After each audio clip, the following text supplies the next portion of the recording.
Talk Radio. It is the last New York show, and we have saved the best till last. We've got tonight Stephen Page and Mr. John Ronson. You won't want to miss any of it. Get your phone calls on quick, please. 0344 499 1000. Late Nights with Iain Lee, live from New York on Talk Radio.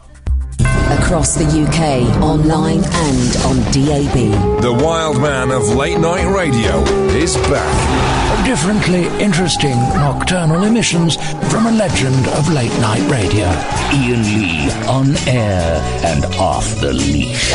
On Talk Radio. We have ways of making you talk. I'm going to be honest, guys. I'm watching The Real on TV. It's kind of like... Hang on. It's like a low-rent Loose Women, but with more camel toes and... yeah, keep it real. I should turn this. Sorry, I should turn it off. That was inappropriate. I'm sorry, guys. My TV viewing should be done at a separate time. Now is not the time. Good evening, good afternoon to all our New York listeners. Since we've been here, we've picked up loads of listeners around the United States of America. This is it. This is the last show to come from New York City, to come live from New York City. We've got stuff that we haven't broadcast that we'll broadcast next week. After this, we're off to Hell's Kitchen to see Imani Coppola, who's doing an art exhibition. So we're going to go and do that. So we've got loads of stuff that we haven't played out. But this is, there we go.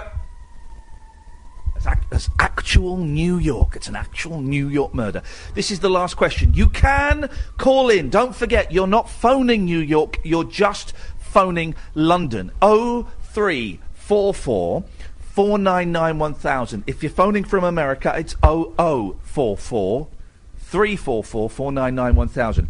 A little bit of housekeeping, a little bit of business. The interview, the episode of Keith and the Girl, the American show that Kat and I are on, is available now. You can get that from going to keithandthegirl.com, or if you go to iTunes or your usual podcast provider, type in Keith and the Girl. It's the latest episode. If you like it, and if you enjoy it, then send them a message. It'd be really cool if you sent them a message on Twitter at Keith and the Girl, or sent them an email saying you'd heard us on their show and you really enjoyed it. It's a busy show tonight, guys. It's been a busy couple of days. Last night we went to the City Winery to see Mr. Stephen Page live in concert, and it was a joy.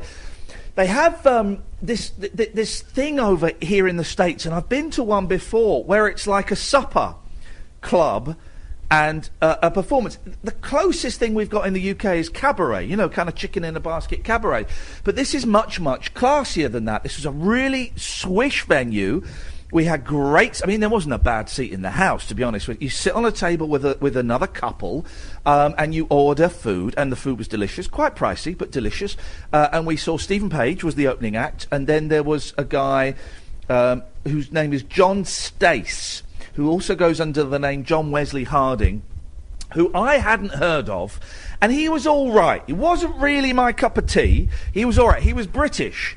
Here's the thing. The two mics are going to play at the City Winery, and there are posters up everywhere. And when a couple heard that we were British, and they leant over and went, "Do you guys know the two Michaels?" And we went, "Yeah, we're so excited about them coming." I think it's September.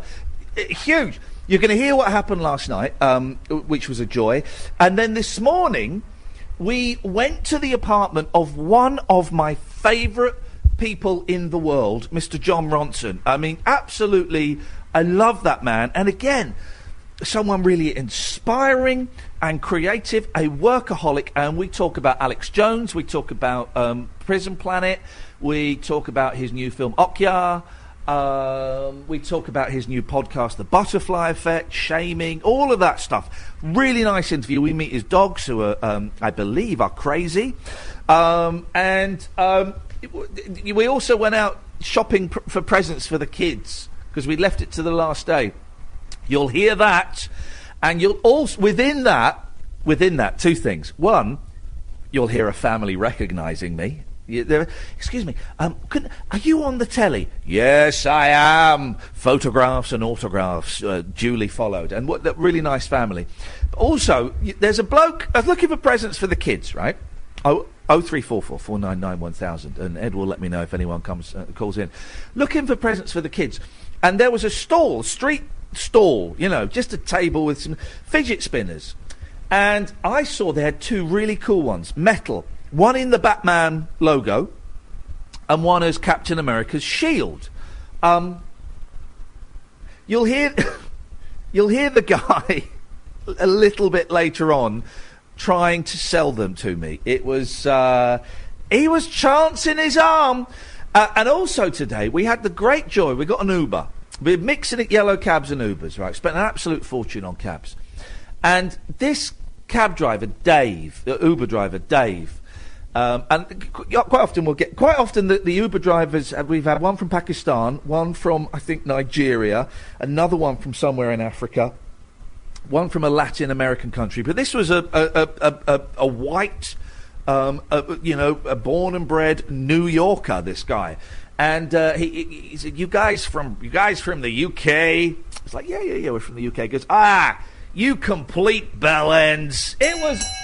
Oh! Speaking of bellends... Hi. Hello, Ed. You've got Alan on the line. Hey! All right, Cads. Hip, hip, hip, sir. Hip, hip, hip, Cads. How are you doing, sir?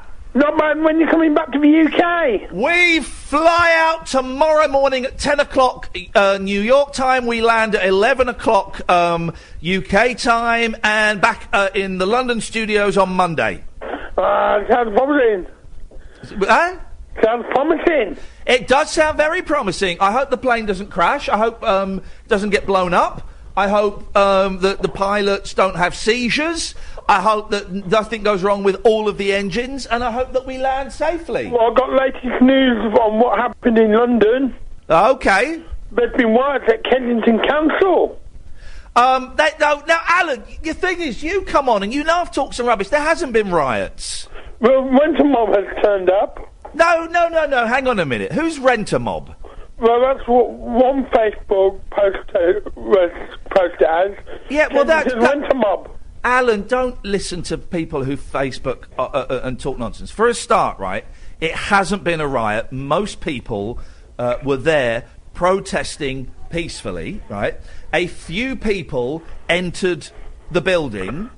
But to call it a riot and renter mob, but people have died. People have died because of corners being cut. So it's only right that people are going to be angry and upset. I have every sympathy for everybody that lived there, everybody that died there, friends of it. I grew up in a council house, and before that, my family lived in a council flat. So I have every sympathy for those people. Yeah, I agree. So stop scaring people. Stop fear mongering, and appreciate that people are upset and angry, and people are dead. So they've got every reason to be angry. And also, Simon Cowell's going to release a charity single. Who's releasing a charity single? Simon Cowell's thinking of putting one out. Simon Cowell's going to... What, is he going to sing it? He's going to put it together. Wow, that's... good for him, He's done it before.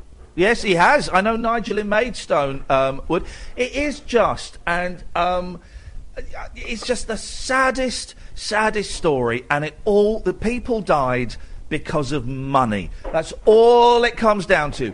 People died because other people didn't want to spend enough money on their properties, making them safe and installing sprinklers and making sure that everything was fire retardant and all of that stuff. It's awful. Absolutely awful. But hey, Alan. The root of all evil. Yeah, Alan, have you had any bread today? Good lad.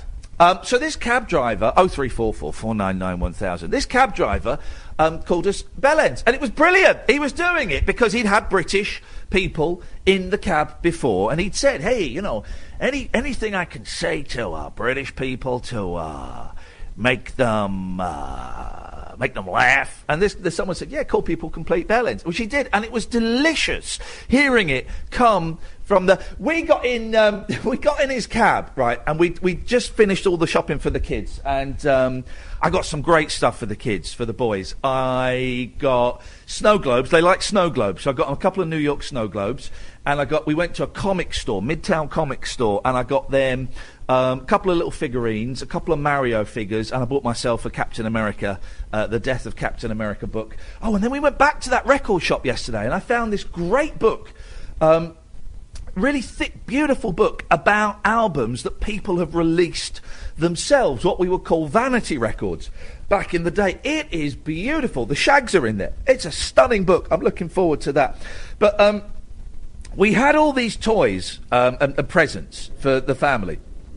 And we got in the car and I went, nice booty. And he went, where's the nice booty? I went, oh no, I'm not saying that's a delicious ass. I'm saying we've got booty as in treasure. And then we started talking about asses. Anyway, that's by the by, guys. That's by the by. If you want to give us a call, 0344 499 1000. It is the last night in New York. It is very humid tonight. It is very, very close. And I suspect there's going to be a thunderstorm tonight because it's getting quite dark out there. I'm quite excited at the prospect of that. I'm looking forward to it. You can watch if you go to if you go to periscope.com/Iain Lee. You can have a little watch of that. Do stay tuned, because when we come back, we're going to play what happened last night at the Stephen Page gig. Late night, Iain Lee on Talk Radio. We'll get you talking. Hello London, hello Manchester, hello Glasgow, hello Portsmouth, hello Birmingham, hello Dublin, hello Belfast, hello Edinburgh, hello Aberdeen, hello the United Kingdom, and hello to everyone in America.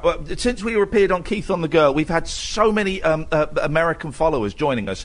You are very, very welcome. You can call us if you're in America, 0044 344 499 1000 is the phone number. We call you back, so cost you a bit, but we will call you back. Don't worry about that. Now, last night we were lucky enough to get put on the guest list to go and see Stephen Page, and it was a real joy going to a venue I'd never been to before, the City Winery. But it's a very famous venue, and loads of my favourite artists play there, so I was familiar with the name, but I'd never seen it. Also, couldn't find the bloody door. Anyway, last night, after the show, as you were listening to the Imani Coppola interview, Kath and I were jumping in a cab and going to the other side of town, and this is what happened. Right, so Thursday show, well, it's finished for us. It's midnight for you guys over there. It is 7:10 over here. You're listening to the Imani Coppola interview.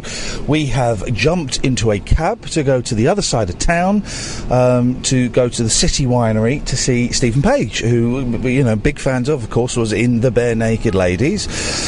Has gone on to become a very fine solo artist himself, and he's playing a support slot. I can't remember who it is he's supporting, but it's a friend of his. So that should be cool. I'm looking forward to that. And hopefully we'll get a few minutes to have a chat with him. I don't know. I feel very scruffy and sweaty and dirty. We had a very quick turnaround. I had planned to get changed and everything, but I hadn't thought that... I mean, we've been out all day, haven't we? It's not... You were editing for the first... Why was Kath so quiet tonight? She was editing for the last hour of the show during the first 2 hours of the show, so... Yeah, I feel a bit... If I'm honest, I feel a bit crap. I feel like I've been playing catch-up the whole time, and I've not quite found myself yet. Well, no, it's fine. Well, tonight we're going to go and see a concert, and if we get the chance, we'll have a little chat with Stephen Page, and if we don't get the chance, then that's absolutely fantastic and fine and dandy as well. It's just nice to be going out and doing something different. I always find seeing... I've seen a handful. Ronnie Spector at BB King's, and I came over and saw the Monkees 2 times, maybe 3 times, I can never quite remember. But I always find seeing gigs in New York is it's a lot more, it's quite exciting. Yeah, it's cool. There's no denying it. There's no denying it, guys. We are the cool kids. Right, I think we're just round this corner. We will find the City Winery. Do you know who's playing at the City Winery soon? No. Here will be, wherever you can drop us off. Someone we know very well. 2 people we know very well are playing here. No. Perfect, thank you, dude. You're going to have to give me a clue. Beyond that. Okay. I will give you a clue. One of them is called Michael. Michael? Oh, I know. The two Michaels. Two Mikes are playing at the City Winery. Blimey! How'd they wangle that?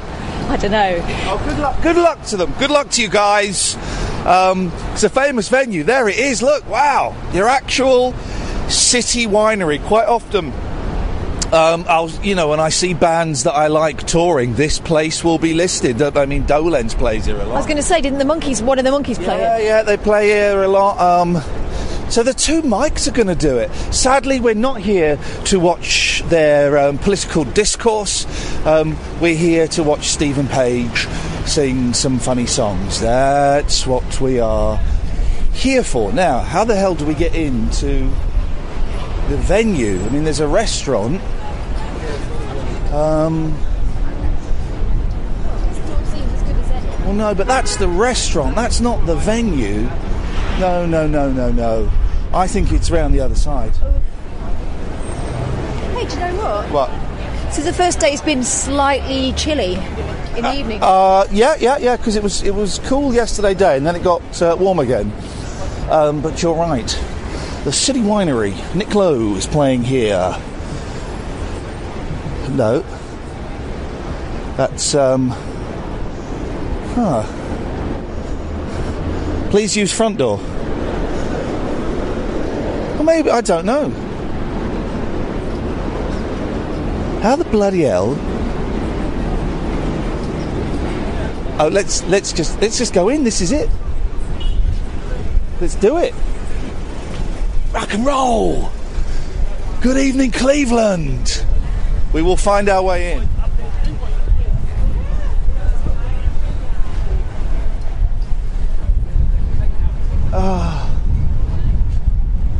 I don't know if this is it.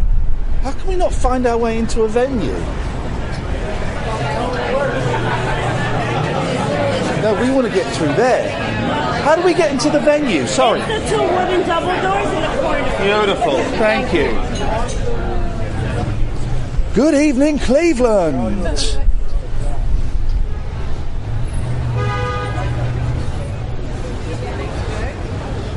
This is the most complicated building I've ever been involved in trying to enter. And it's the door I said. Well, no, come on, you said so many doors. This looks like... Yes, we are. I think we're on the guest list. Under what last name? Lee, L-E-E.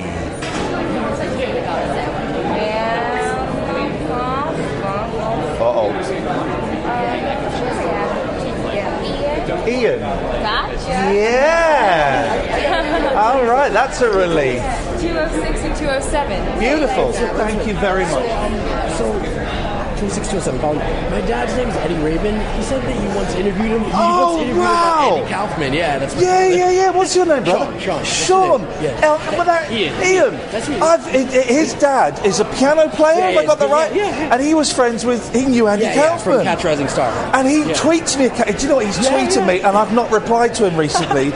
Oh man, how funny is that? Yeah, well, he says how he found out. I think he was. Oh, careful. He was listening to your radio show. I think he found out that you were here. So he said, "Hey, if you run into him, tell him I said hi." Oh man, that is delightful. How are we doing tonight? Yes, sir. On behalf of Michael Dorr, we'd like to welcome you here to City Winery. We are Manhattan's only fully functioning winery. We have a great show for you tonight. Wesley Stace is here. Before we start the show, just a couple of quick reminders. Please don't forget about our merch table located by the front entrance. And also, talk to your servers about this artist wine we have available tonight. It's a Wesley Stace 2015 Red Band Blend. The grapes are from the North Coast of California, and we actually ship them in and produce and bottle the wine right here on site. So please talk to your server about that. All right, you guys ready for the show? Yes! Please help me welcome Steve Page. Thank you. Woo!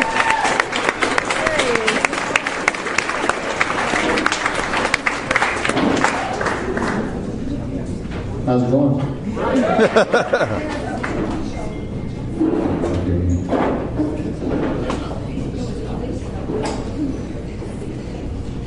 We all have, all musicians, when you become a troubadour, singer-songwriter, they give you the same tuner, pedal, and cable, and they're all interchangeable. But you're not allowed to touch each other. Stevie, you alright? I'll let you know in a minute.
Having me open for him. Drove downtown in the rain, 9:30 on a Tuesday night, just to check out the late night record shop. Caught it buzzing, caught it insane. When I'm surrounded, I just can't stop. Matter of instincts, a matter of condition, like a matter of fact.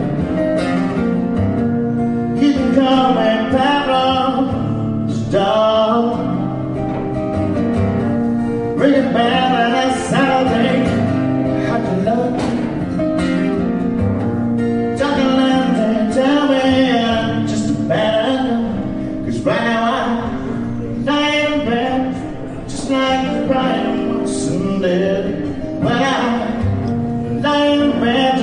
Brian Wilson dead. Oh.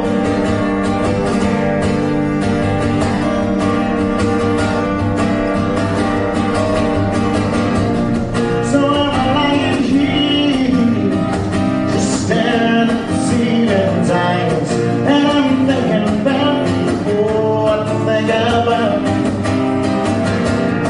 Just listening, heavy listening, smiley smile, and I'm wondering if there's some kind of creative trying to become. I'm lying in bed, just like Brian Wilson did. Well, I lie in bed, just like Brian Wilson did. Oh.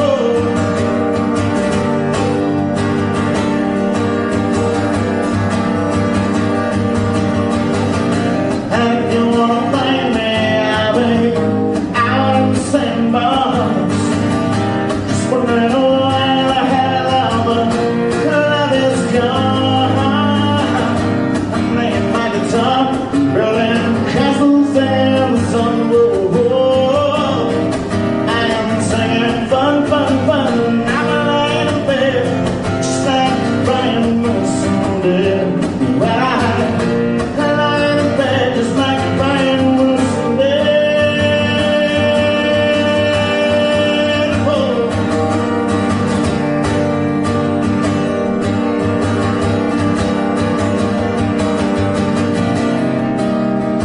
I can't remember if I sang this one or not. What's the name of one? I had a dream. It is that, isn't it? I want to make sure I didn't miss the. I do this all the time. Where I get to the chorus, I'm like, yeah, it's the same as the chorus before, but I don't know if I sang it. You wanna find me out there? Get over that. I have a dream. That's a good. It's actually a good sign, you know. When you zone out like that, that means you're inside the song. You're not thinking about the audience and the externalities. You're just in it. It's the zone you want to get to until you snap out of it and go, oh, fuck. I had a dream that I was 300 pounds and though I was very heavy, I floated and I couldn't see the ground. I floated until I could not see the ground. Somebody help me, I couldn't see the ground. Somebody help me, couldn't see the ground. Somebody help me, because I in bed, just like Brian Wilson did. Oh, I in bed, just like Brian Wilson did.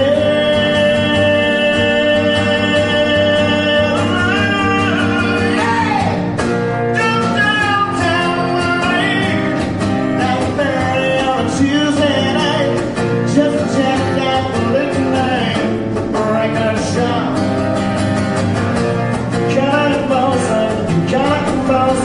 Kinda insane. Oh, when I'm running, I just can't stop.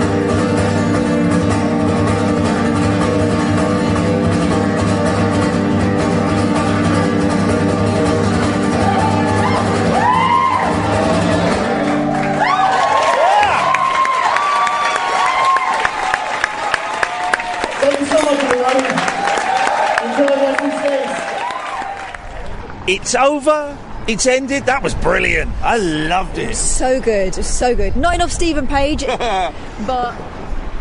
Here we go. Here's our car. It was absolutely fan-dabby-dozy. Here comes our car. Let us get in. Good evening. Very well, thank you. You're Ebenezer, are you? Ebenezer. Yeah, hello, Ebenezer. I'm Iain. Nice to meet you. A great venue, the City Winery. Absolutely loved it. delicious food. Let's be honest, expensive. Lovely booze. Okay. Sorry, Ebenezer, you okay? I'm good. That's British accent right there. Yeah, it is a British. And what's your accent? I'm trying to place your accent. Oh, people don't. This is African. But where in Africa? If people say Africa, it's huge Africa. Oh, Nigerian. Okay, thank you, yes. Well, I've been living in here for 15 years, so people have difficulty to place my accent. Yeah. I don't really speak like a typical Nigerian. If you phone up your family back home, do they think you sound American? Yeah. It's always the way, dude. Always the way. The way I think, the way I do my stuff, it's completely different. How long have you been here? 15 years, did you say? 15 wow. years. 15. Do you go home? Actually, today is 15, right? Yeah. Tomorrow is 16, so tomorrow is going to be 15 years. Oh, really? It's your anniversary? Oh, congratulations. Thank you. We should get a cake. Late night, Iain Lee on Talk Radio. We'll get you talking. That was last night. It was a thrill. It was a joy. It was very, very exciting. You right, Kath? Catherine is joining me. She's left the editing suite and has come over to the luxury broadcasting suite here in my hotel room, which means my hotel room now looks like a pigsty. Yeah. More like a pigsty. I should stop sitting like this because my foot goes dead. And They're I only forget tiny. Walk on. Hey, do you know what the best thing is about America? Go on. I will tell you. The best thing about America is in the back of cars, the rear windows go down all the way. Because in Britain, the rear window never goes down all the way. You get about a fifth of the window stays up. I have no idea why they do that. No. Is that so you don't throw yourself out? Well, but you can't. But in America, the rear windows go down all the way. It feels this country's got its head screwed on. It feels so grown up, so mature. Well, to be able to stick your head out like a dog. Well, yeah, to do that a bit. My arm has been rocking. You can bring your screen over. Actually, that'd be quite handy. All so right. we've got the Hang on then. the computer screen. But that for me has been the highlight. Is having rear windows in cars that go down all the way. You're listening to Late Nights with Iain Lee on DAB, on app, and of course online at www.talkradio.co.uk. Edmundo, we are... Oh! I speak of the devil, Hello. and he shall appear. You found the bell? I found the bell. Cundy finally brought it back from home. Good. But Cundy's Bell. I think he wants it back by 1 a.m. though. That's Great name for a band, by the way, Cundy's Bell. Yes. I just thought I'd let you know the code for the safe today is 5755. 5755. Beautiful. Thank you very much indeed. You're welcome to call in, dear listener. 0344 499 1000 is the telephone number. If you want to give us a call, you'd be very, very welcome indeed. You can call. And by the way, you can call in to talk America and all kinds of things like that. But if you just want to phone up and tell us what you've been up to and chat nonsense, you can do that. Same rules applies. Coming up, you'll hear what happened when me and Kath went gift shopping for the kids and when we went to John Ronson's apartment. But last night, we got back late, and it's the first night we've got back... Well, no, actually, no, we got back late the other night, but we got back late. And we went straight to our rooms, and I turned on the telly. I've not watched much telly when I've been here. On the TVs in the hotel, you can kind of, there's loads of free stuff. We have access to that screen, by the way, now, Ed. Thank you very much indeed, so feel free to type. We have access to free stuff, so I've been watching lots of Tim and Eric, awesome show. Lots of Dr. Steve Brule, which is hilarious and wrong. It's totally wrong. I'm Dr. Steve Brule. We got kids. What do you do if they're misbehaving, Brown? We squirt them with poison. Well, it's okay, so you gotta squirt the kids with poison. It's hilarious. Absolutely. I'm gonna stock up on DVDs when I get home. But I decided just to flick through the TV because, I tell you what's disappointing. Have you got this in your room? I haven't got a radio. In the olden days in hotels, up until about 5 or 6 years ago, you'd have a radio by the bed. But now everything comes through the TV. But I miss turning on the radio, particularly in foreign countries, and just going around the dial and see what you find. I haven't even attempted to do that. No, I didn't even notice. No, I missed that. But I started watching this thing last night, which I'd never seen before, and I phoned up to your room. And you were aware of this programme? I've seen it before. I got a bit into it. I just used to live in America. What's it called? No Clothes and Brick in It? What is it? Naked and Frightened. Naked and Afraid. Naked and Afraid. Right. It's like monkey tennis, right? It's a real Alan Partridge suggesting ideas for a TV show. Why don't you dump a couple of people on a desert island with no clothes? They don't know each other. They meet each other with no clothes on. Yeah. And they do have a satchel each. She made a bra out of leaves. But no knickers. No knickers. Her tuna can was open. Oh no! It was incredible. So it's two people, and they were, fairly decent-looking people, which I guess is partly the point. Completely naked, except for when she made a leaf bra. I think she should have been disqualified for that. That for me was. I tell you what, I can see we've got young ears listening, so let's hold that conversation for a second. We'll come to that in a bit. Let's go to Zach first of all. Good evening, Zach. Good evening, Ian. How you doing, man? You all right? I'm fine, thanks. What you got for us, Zach? Do you remember the boy that came to you at Manchester? Oh, I remember the potty mouth. Yeah, do you know him? Yeah, he's my friend. Is he? Right. Me.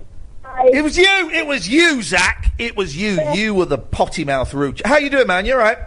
Yeah, I'm fine, thanks. What you been up to? Just like bunking off school, fighting, robbing shops? All of them, really.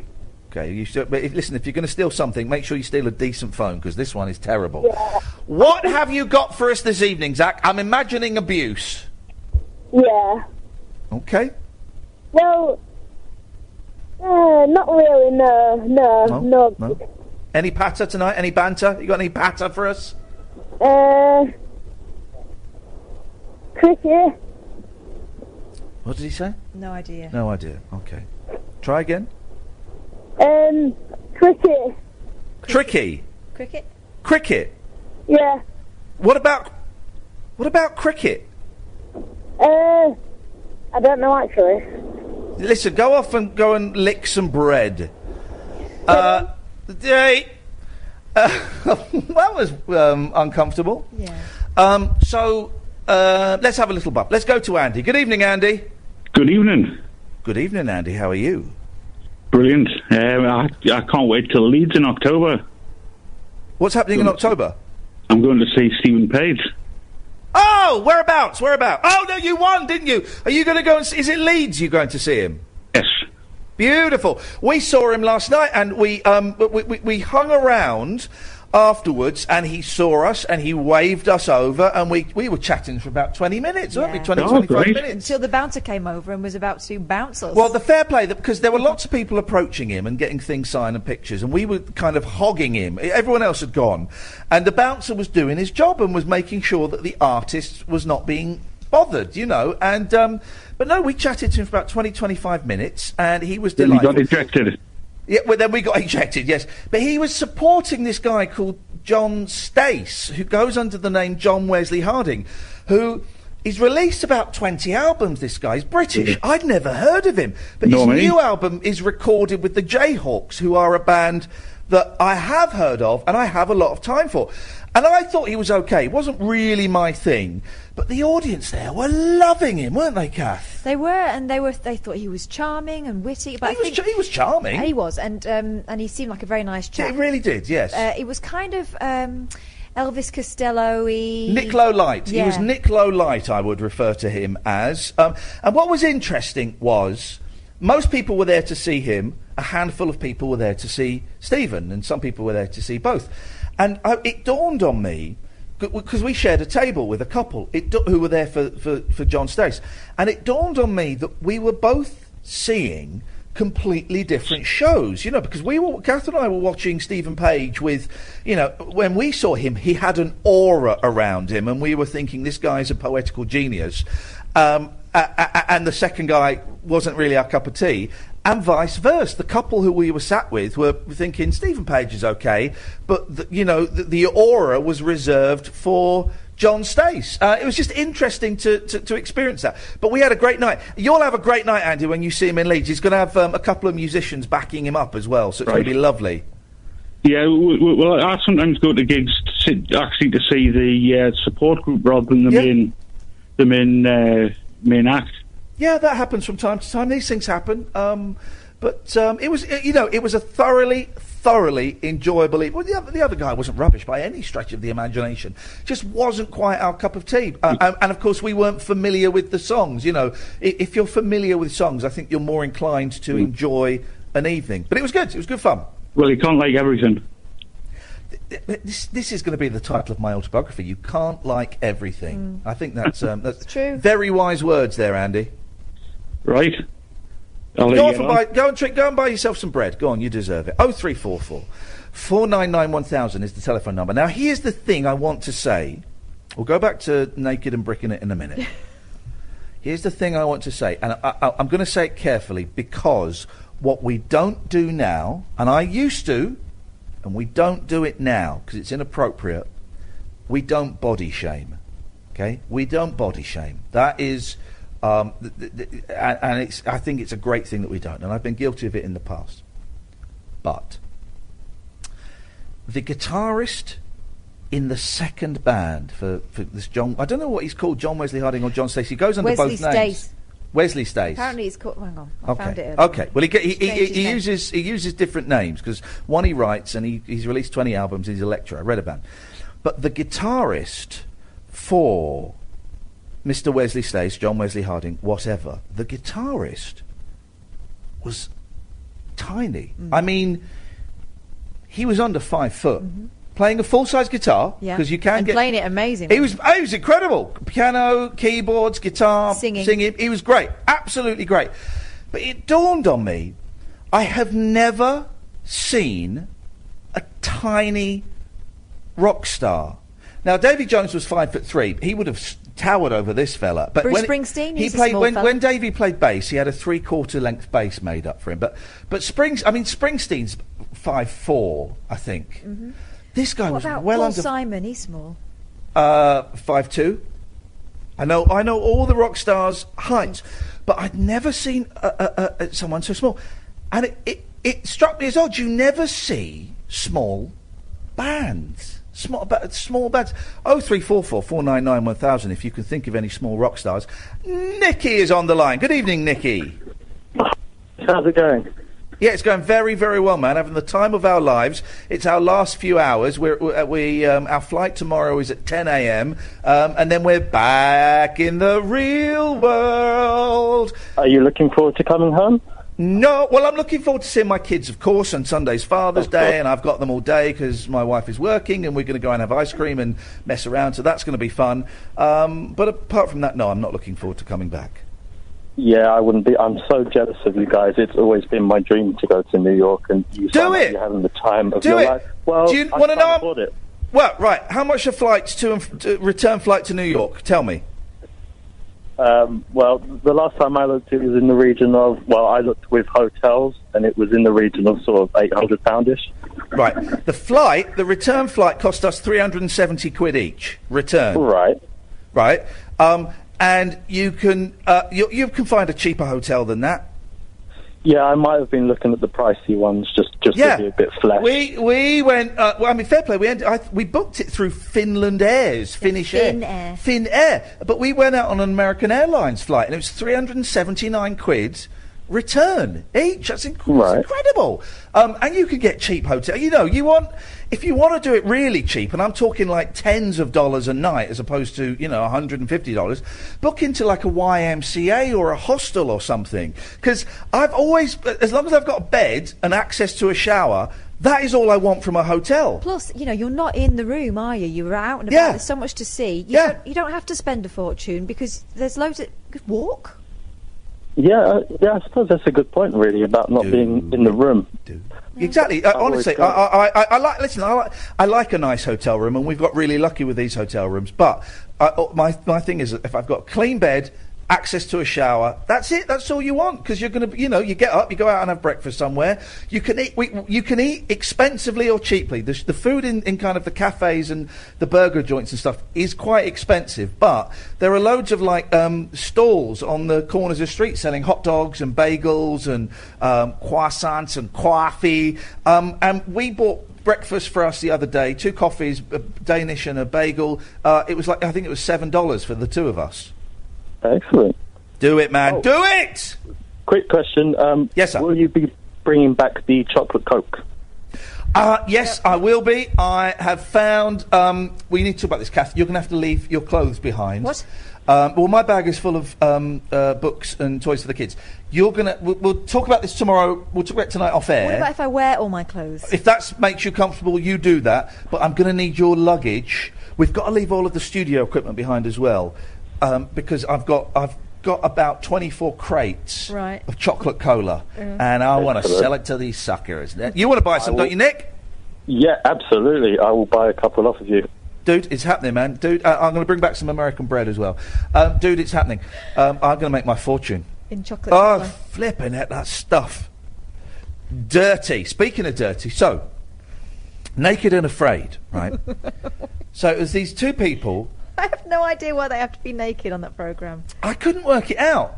And how do they... just so you watch it, because otherwise it's just 2 people camping. How do they get to the desert island? I missed dropped off. Right, I missed the beginning. So then we're watching it in our rooms, but on the phone going, I can't believe... What's going on here? And so they're naked, and they have like a little satchel. Yeah. Well, he did.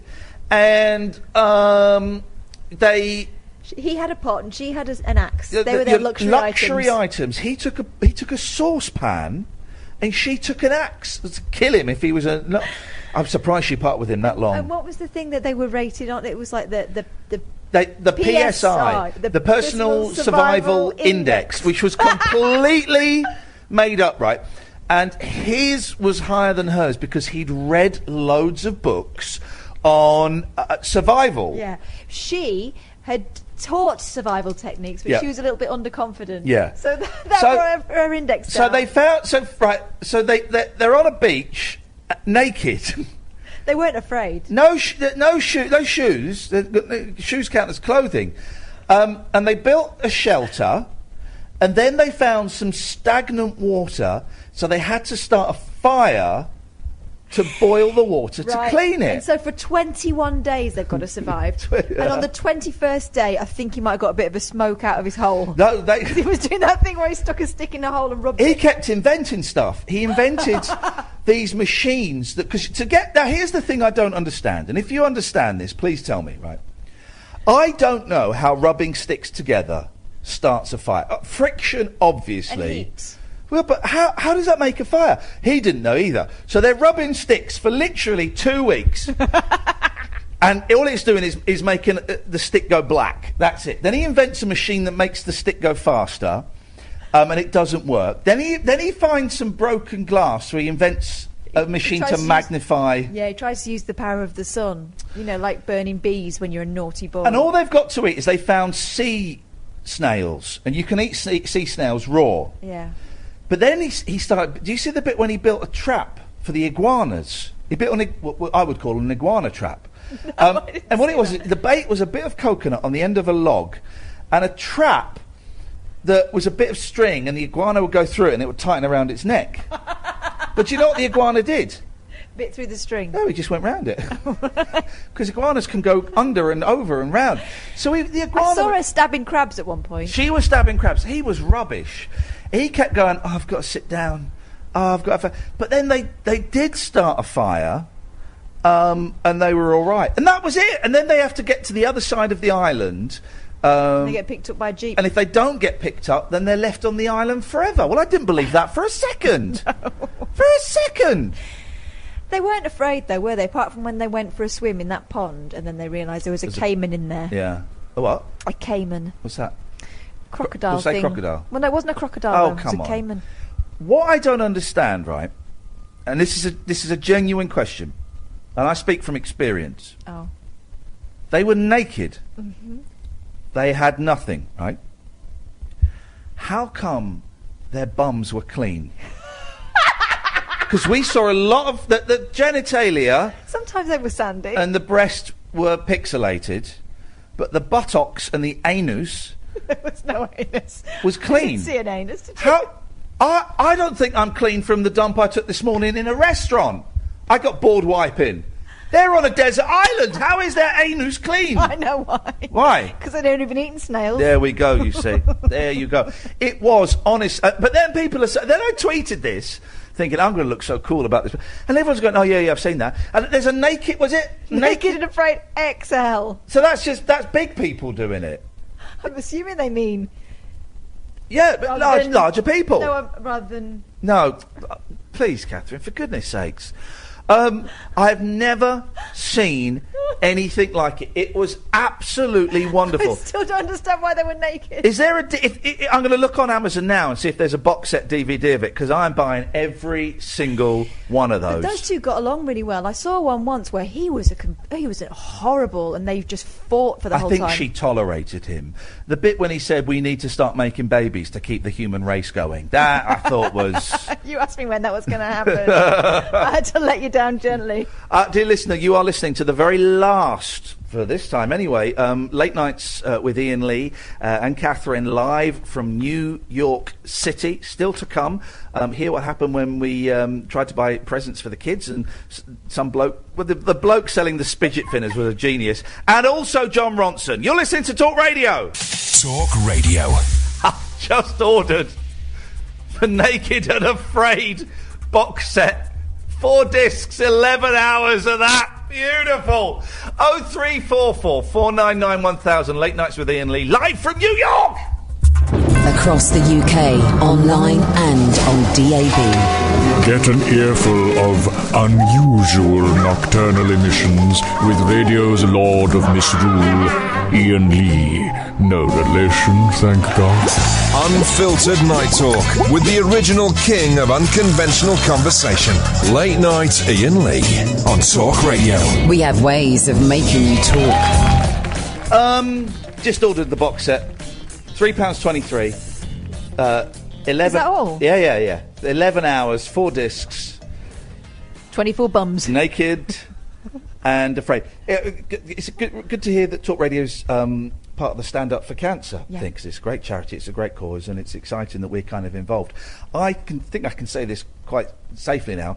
I had been approached to be a little bit more involved in Stand Up for Cancer, in as much as I had a meeting with some people about doing a TV show for Stand Up for Cancer that would have meant me taking... I'm assuming it's not happening because it starts on Monday that they start filming it, which would have meant me taking 2 weeks off the radio. They obviously didn't want me enough. They wanted to sound me out to be on Celebrity Hunted.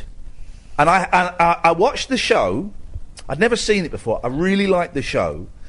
And I spoke to everybody. I spoke to my agent. I spoke to you. I spoke to my wife. I spoke to my friends. I was going, I don't know if I don't know if I want to do this, because I don't like those celebrity type shows. Here's the thing, no fee, and if I don't work, I don't get paid. So I wouldn't have got paid for the radio show for 2 weeks. So there was that. But there was a thing that, the two things were, A, it's for charity, okay. B, I was weighing up the fun factor. Yeah, it did look fun. The fun factor of it. And I'd kind of decided that if they'd asked me, I was going to do it. And I was going to reach out to you, dear listeners, and use some of you to ferry me around, hide me, keep me undercover, and protect me from the hunters. Here's my play. If you've never seen it, it's brilliant. There's, I think they're going to do it with 4 celebrities or 4 groups of celebrities. Some would have been, or maybe 6. Some would have been solos. Some would have been pairs. And you have to disappear for 2 weeks. It's not quite as straightforward as it sounds. They say on TV they use CCTV. They don't. They fake the CCTV.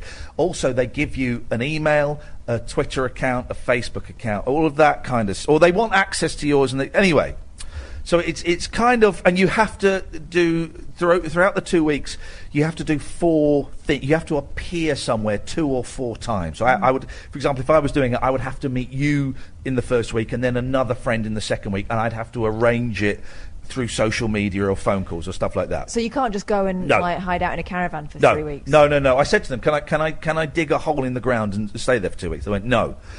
My plan was to find out where the hunters live and go and take a dump in their living room and film me doing it, film me defiling their property.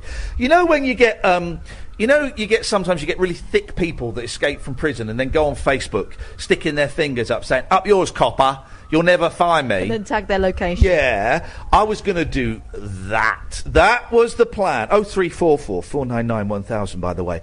That was the plan, I was going to do that. And I was really unsure, and I said to my agent, first of all, yeah, that sounds exciting.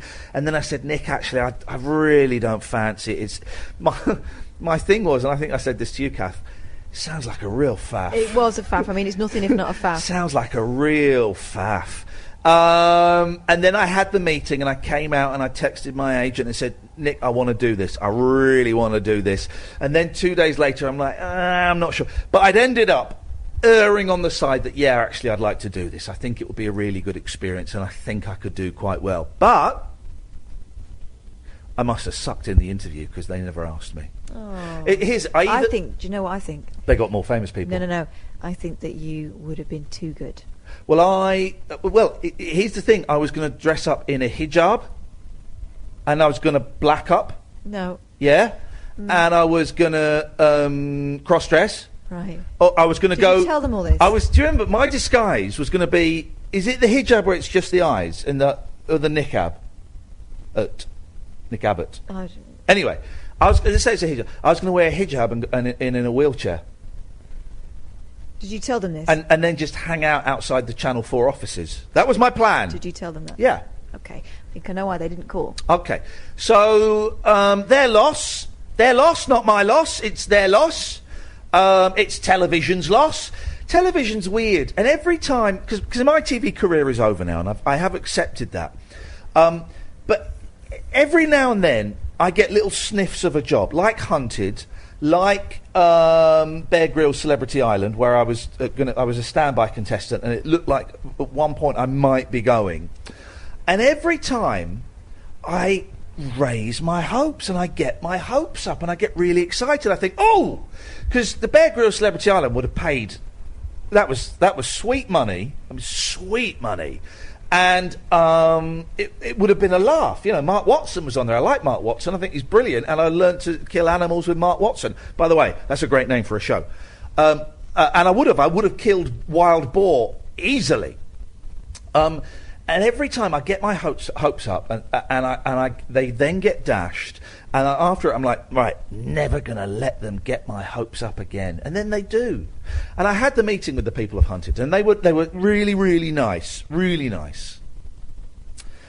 But they were kids, and they were TV people. And honestly, they were really nice people, so this isn't me anyway dissing them. But I just reminded of when I worked with television people, with a very few exceptions that I could name, but I won't. I don't trust TV people. I don't trust them because they think, and I'm not talking about the Hunted people now, but they think that what they're doing is the most important thing in the world, and they will barefaced lie to you if it means they get to make the programme that they want to make. You know, I had it with the Celebrity Come Dine With Me people. They lied to me, and I knew they were lying to me as they were doing it. How do you mean? Oh, we're not going to, you're our favourite out of this group of people. We're going to make you look good in it. Don't you worry about that. You know, it's the others we're going to make silly. And I'm thinking, I don't believe you because I've seen the programme. Everyone comes across looking silly. And I was quite happy to look silly on that because I knew the show and I kind of got it and I knew the mindset.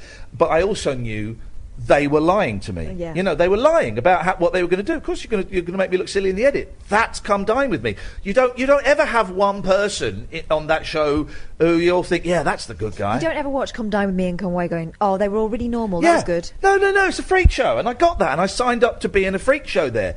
But I am a little bit disappointed about Hunted. Yeah. TV people, you suck. I tell you someone who doesn't suck. It's Paul in Stoke Poges.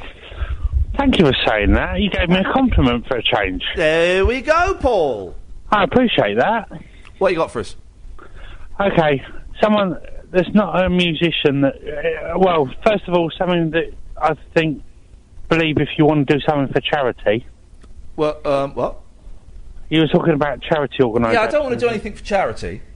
Okay, all right, never mind. Okay, I'll forget it then. Could you pass me that big brown bag? I want to show people the book I bought.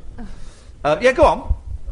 Okay, someone that is short as a musician. Yeah.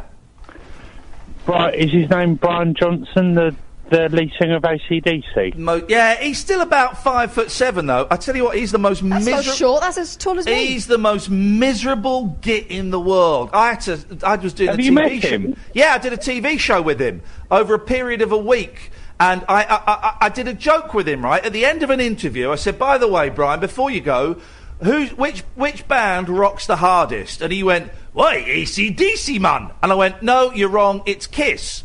Anyway, coming up on the show, I had to go and apologise to him the next day because he stormed off in a strop. You're joking? No, miserable git. Absolutely. I lost all respect for him. I thought he came across as a real down-to-earth guy. So did I. And I thought it's a harmless joke that he'll take in the spirit of the show. And he didn't. And I had to go and knock on his door and say, Mr. Johnson, I'm really sorry about that. It was such an ill... thought-out joke, and of course, that's what I had to say. Of course, AC/DC are the hardest rocking band in the world. I had to say that to a bloke in his 50s. Okay, can I say right?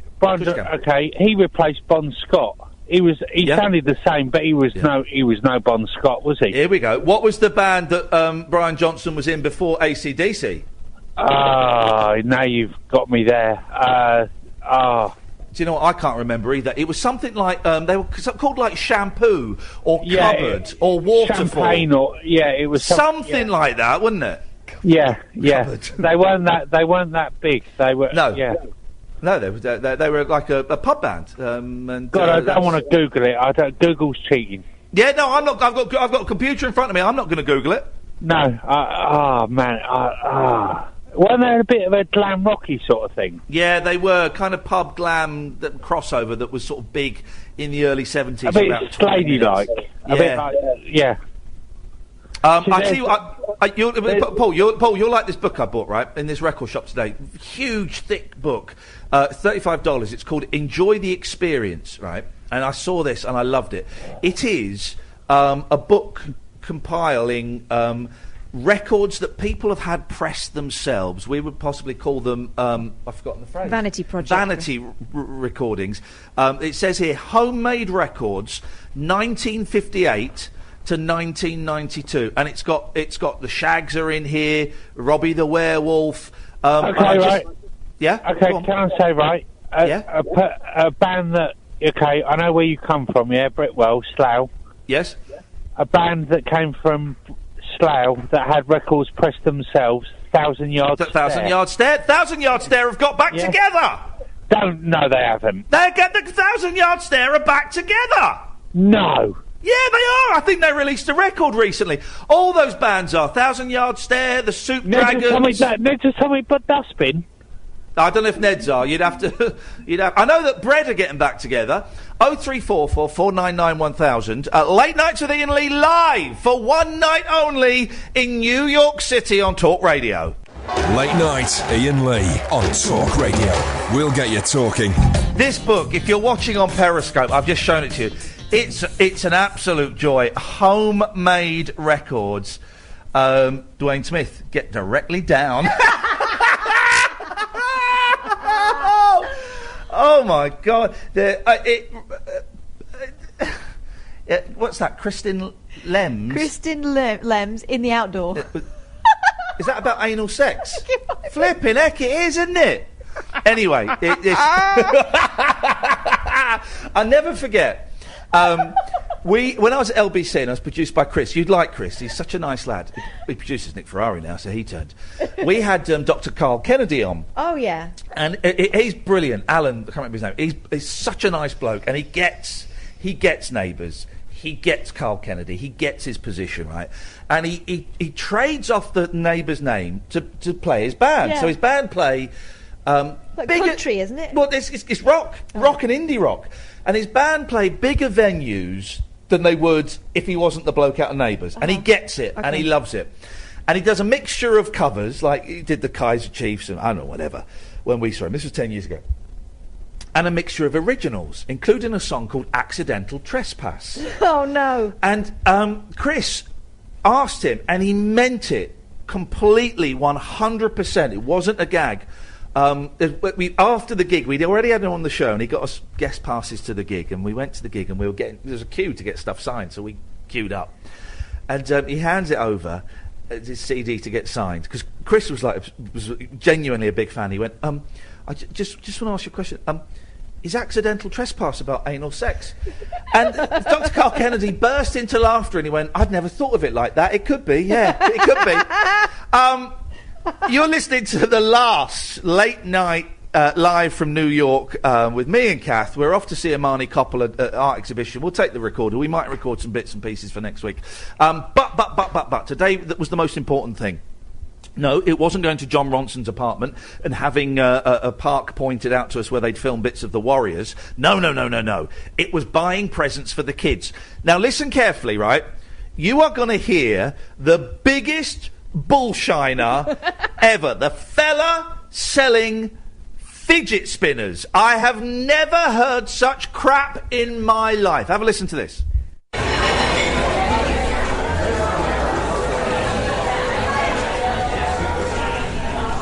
Hey, Kath, listen, this is all well and good. We've had a great lunch stroke breakfast, massive burgers, massive milkshakes. But this is our last day in New York. We leave really early tomorrow. We have forgotten the most important thing that we were meant to do while we're here.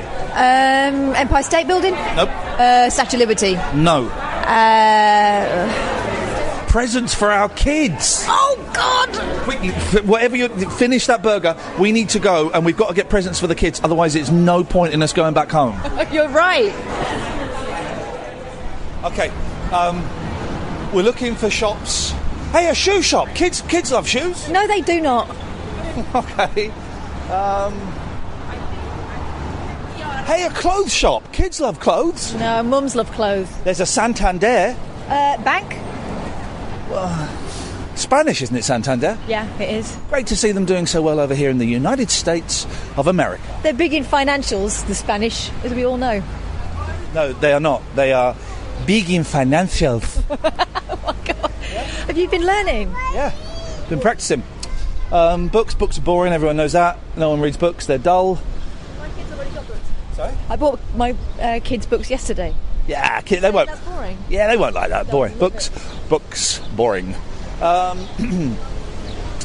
it turns out that they closed down FAO Schwartz, or FOA Schwartz, in 2004. HMV closed in about 2004, and the Virgin closed in about 2012. So all the fun shops have been closed. Why is this? It's all the shops that I like are gone. I could get... now there's an idea. I could get them a Starbucks card, like a gift card. Right, have you ever... No. Kids and coffee? I remember as a child, and I'm talking like 5, having cups of tea. Yeah, my kids... I would drink it with a teaspoon. I would spoon it out. My girls drink tea. That's bad parenting. No, it's not. It's caffeine, mate. It's decaf. Oh, for goodness sakes. Well, they're not drinking tea then. I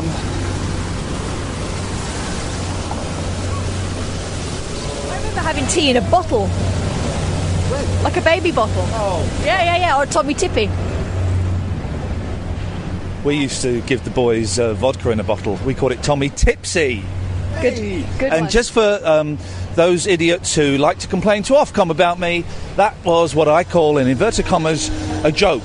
You can complain that the jokes aren't up to standard, but you can't complain about my excellent parenting skills. But on a serious note, my granddad did used to give me, I must have been about 5 or 6, baby sham in a plastic beaker. But that's not alcoholic. Yes it is. What the heck? Well, I remember drinking beer when I was 5. And we turned out okay, right? Yeah, we turned out okay. That's a good cartoon voice. We turned out okay. Oh my God, the treasure, it's gone. People are moving away from us on the pavement. If that was your plan, well done. If not, can you stop it? No. Man, I need to go back to the 70s just to do cartoon voices. This seems to be the shoe, old ladies' clothes, bank part of town. And we don't have any old ladies we need to buy for today, so we need to buy. You're not shopping for yourself, Kath? Oh, now, come on. We just navigated the subway correctly, and it brought me to where I want to go. Excellent. Now, I get directions confuse me. Which way's towards? That was the cinema. Yeah, so there and then right. Really? I thought it was out and left. Well, left will take us to Times Square, but we don't really want to go to Times Square. We want to go to the toy square. So I think we go right. Let's go right. Hello, minions.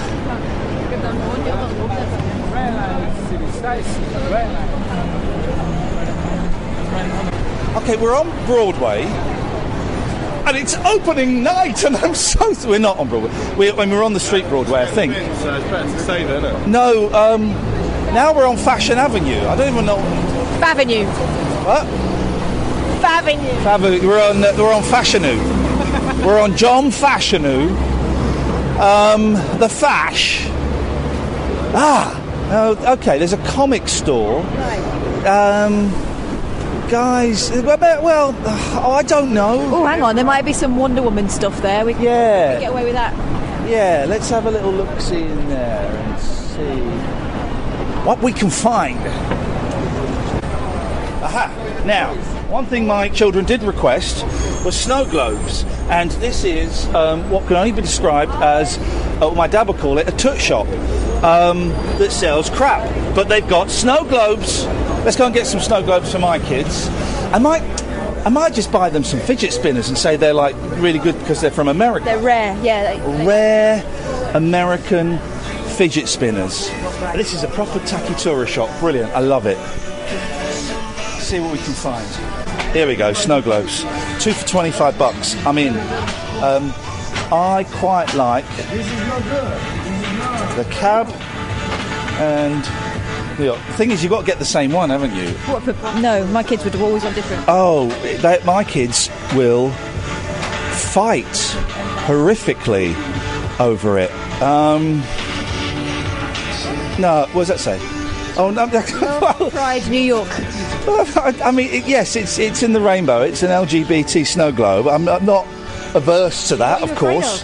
As they say in sci-fi, nothing wrong with it, but that's... It's an apple. I think I'm going to get 2 of the cab ones. I think the boys will like that. Yeah.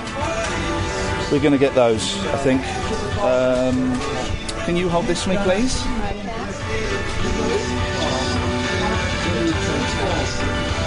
Wow. Some people are still clinging on. Hillary for President 2016. Yeah. I kind of don't want to tell them. Where do I take these to pay for these, sir? Over here, beautiful. Yes, please. You're fantastic. There we go. 2 New York cab snow globes. So that if that's the functional touristy thing. Now, yeah, they'll love that.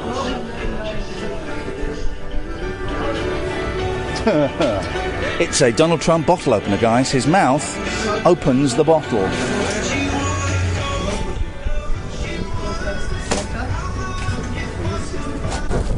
Yeah, that's an idea. Here we go. I've just found... I wasn't recording any of that, I forgot. But we just found a stall selling fidget spinners. But these are actual cool fidget spinners. Captain America shield, which goes all psychedelic when you spin it. And the Batman logo. The boys are going to love it. But there's no one here selling them, which I think means... I guess... maybe... Here's the thing. If we put one in our pocket and walked off, that guy would turn up quickly. You know that would happen. There's no one here selling it. There's literally a queue for his fidget spinners. Dude, you've got a queue. You've got a queue. Nobody? Here he comes. Hi, guys. Here he comes. We thought that you were donating these free to the general public. I was. But now you're back, we got to pay. Go on, you go first. How much is this? $20. What? Captain America is $20. You don't like that? Bluetooth? A Bluetooth fidget spinner? Bluetooth fidget spinner, $20. Bluetooth. Play your music and spin. These are 5. 3 for 10. These are 10. How about 3 for 20? 20 for a Batman and a Captain America? No. That $40 is a lot for fidget spinners. Then give me 30. 30. I'll give you 25. No. Not for those two? No. For which Batman? Which Batman? A metal Batman? No. One of these? No. No. These are both $20 items. And then I have to pay for the license. The license costs $5. Come on, you haven't got the license on Captain America. I paid $5 just to buy this. I can't buy this without paying the license for $5. You have got the official Batman fidget spinner license. Yep. I find that very hard to believe. Yeah. Yeah, there's a license.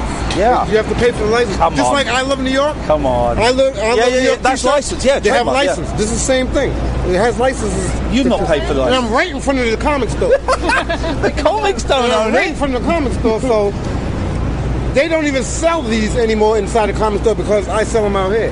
Okay, we're going to go in the comic store and you're going to think about your best price for $30 for the two. We'll be back in a minute. Let me get some money. Thank you, man. I'm really sorry to approach the street, but my children are convinced they know you from somewhere. I've never heard an English accent, so I'm assuming it's television. My name's Iain Lee. I used to be on... I did like Big Brother. They might have seen me do a Big Brother thing with Ryland. They're going mental. Where are they?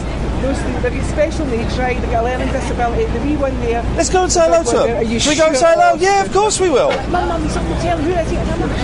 I don't know. Why would you know? Come on, let's go and say hello to them. What are their names? I didn't mean for you to do that. That's all right. Stephen and Michelle. Sorry? Nicholas, Stephen and Michelle. Let's go.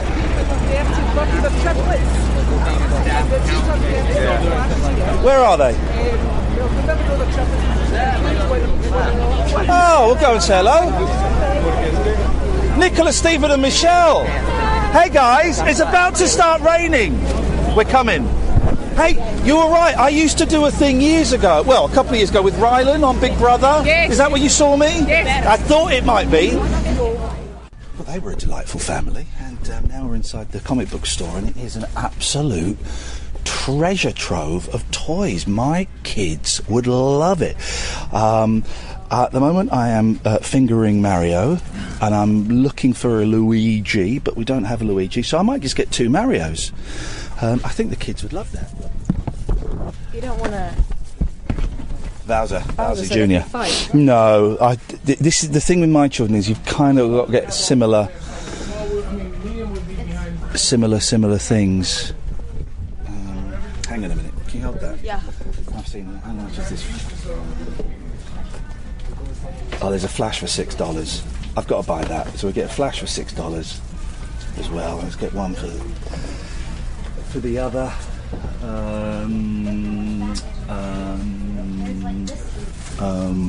There's a Lady Catherine. Yeah, why is she so evil?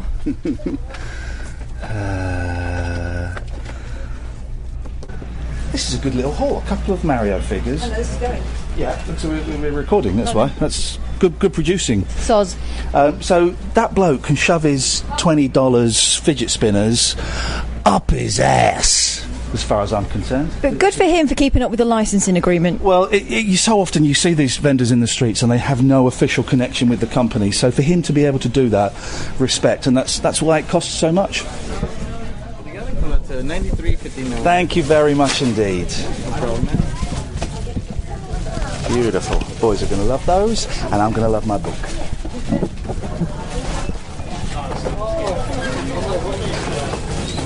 Right, I am sorted. The boys are going to love that, bought more than I planned to, but that's what happens. Hang on a minute, let me just try something. $10 for the Batman and the Captain America?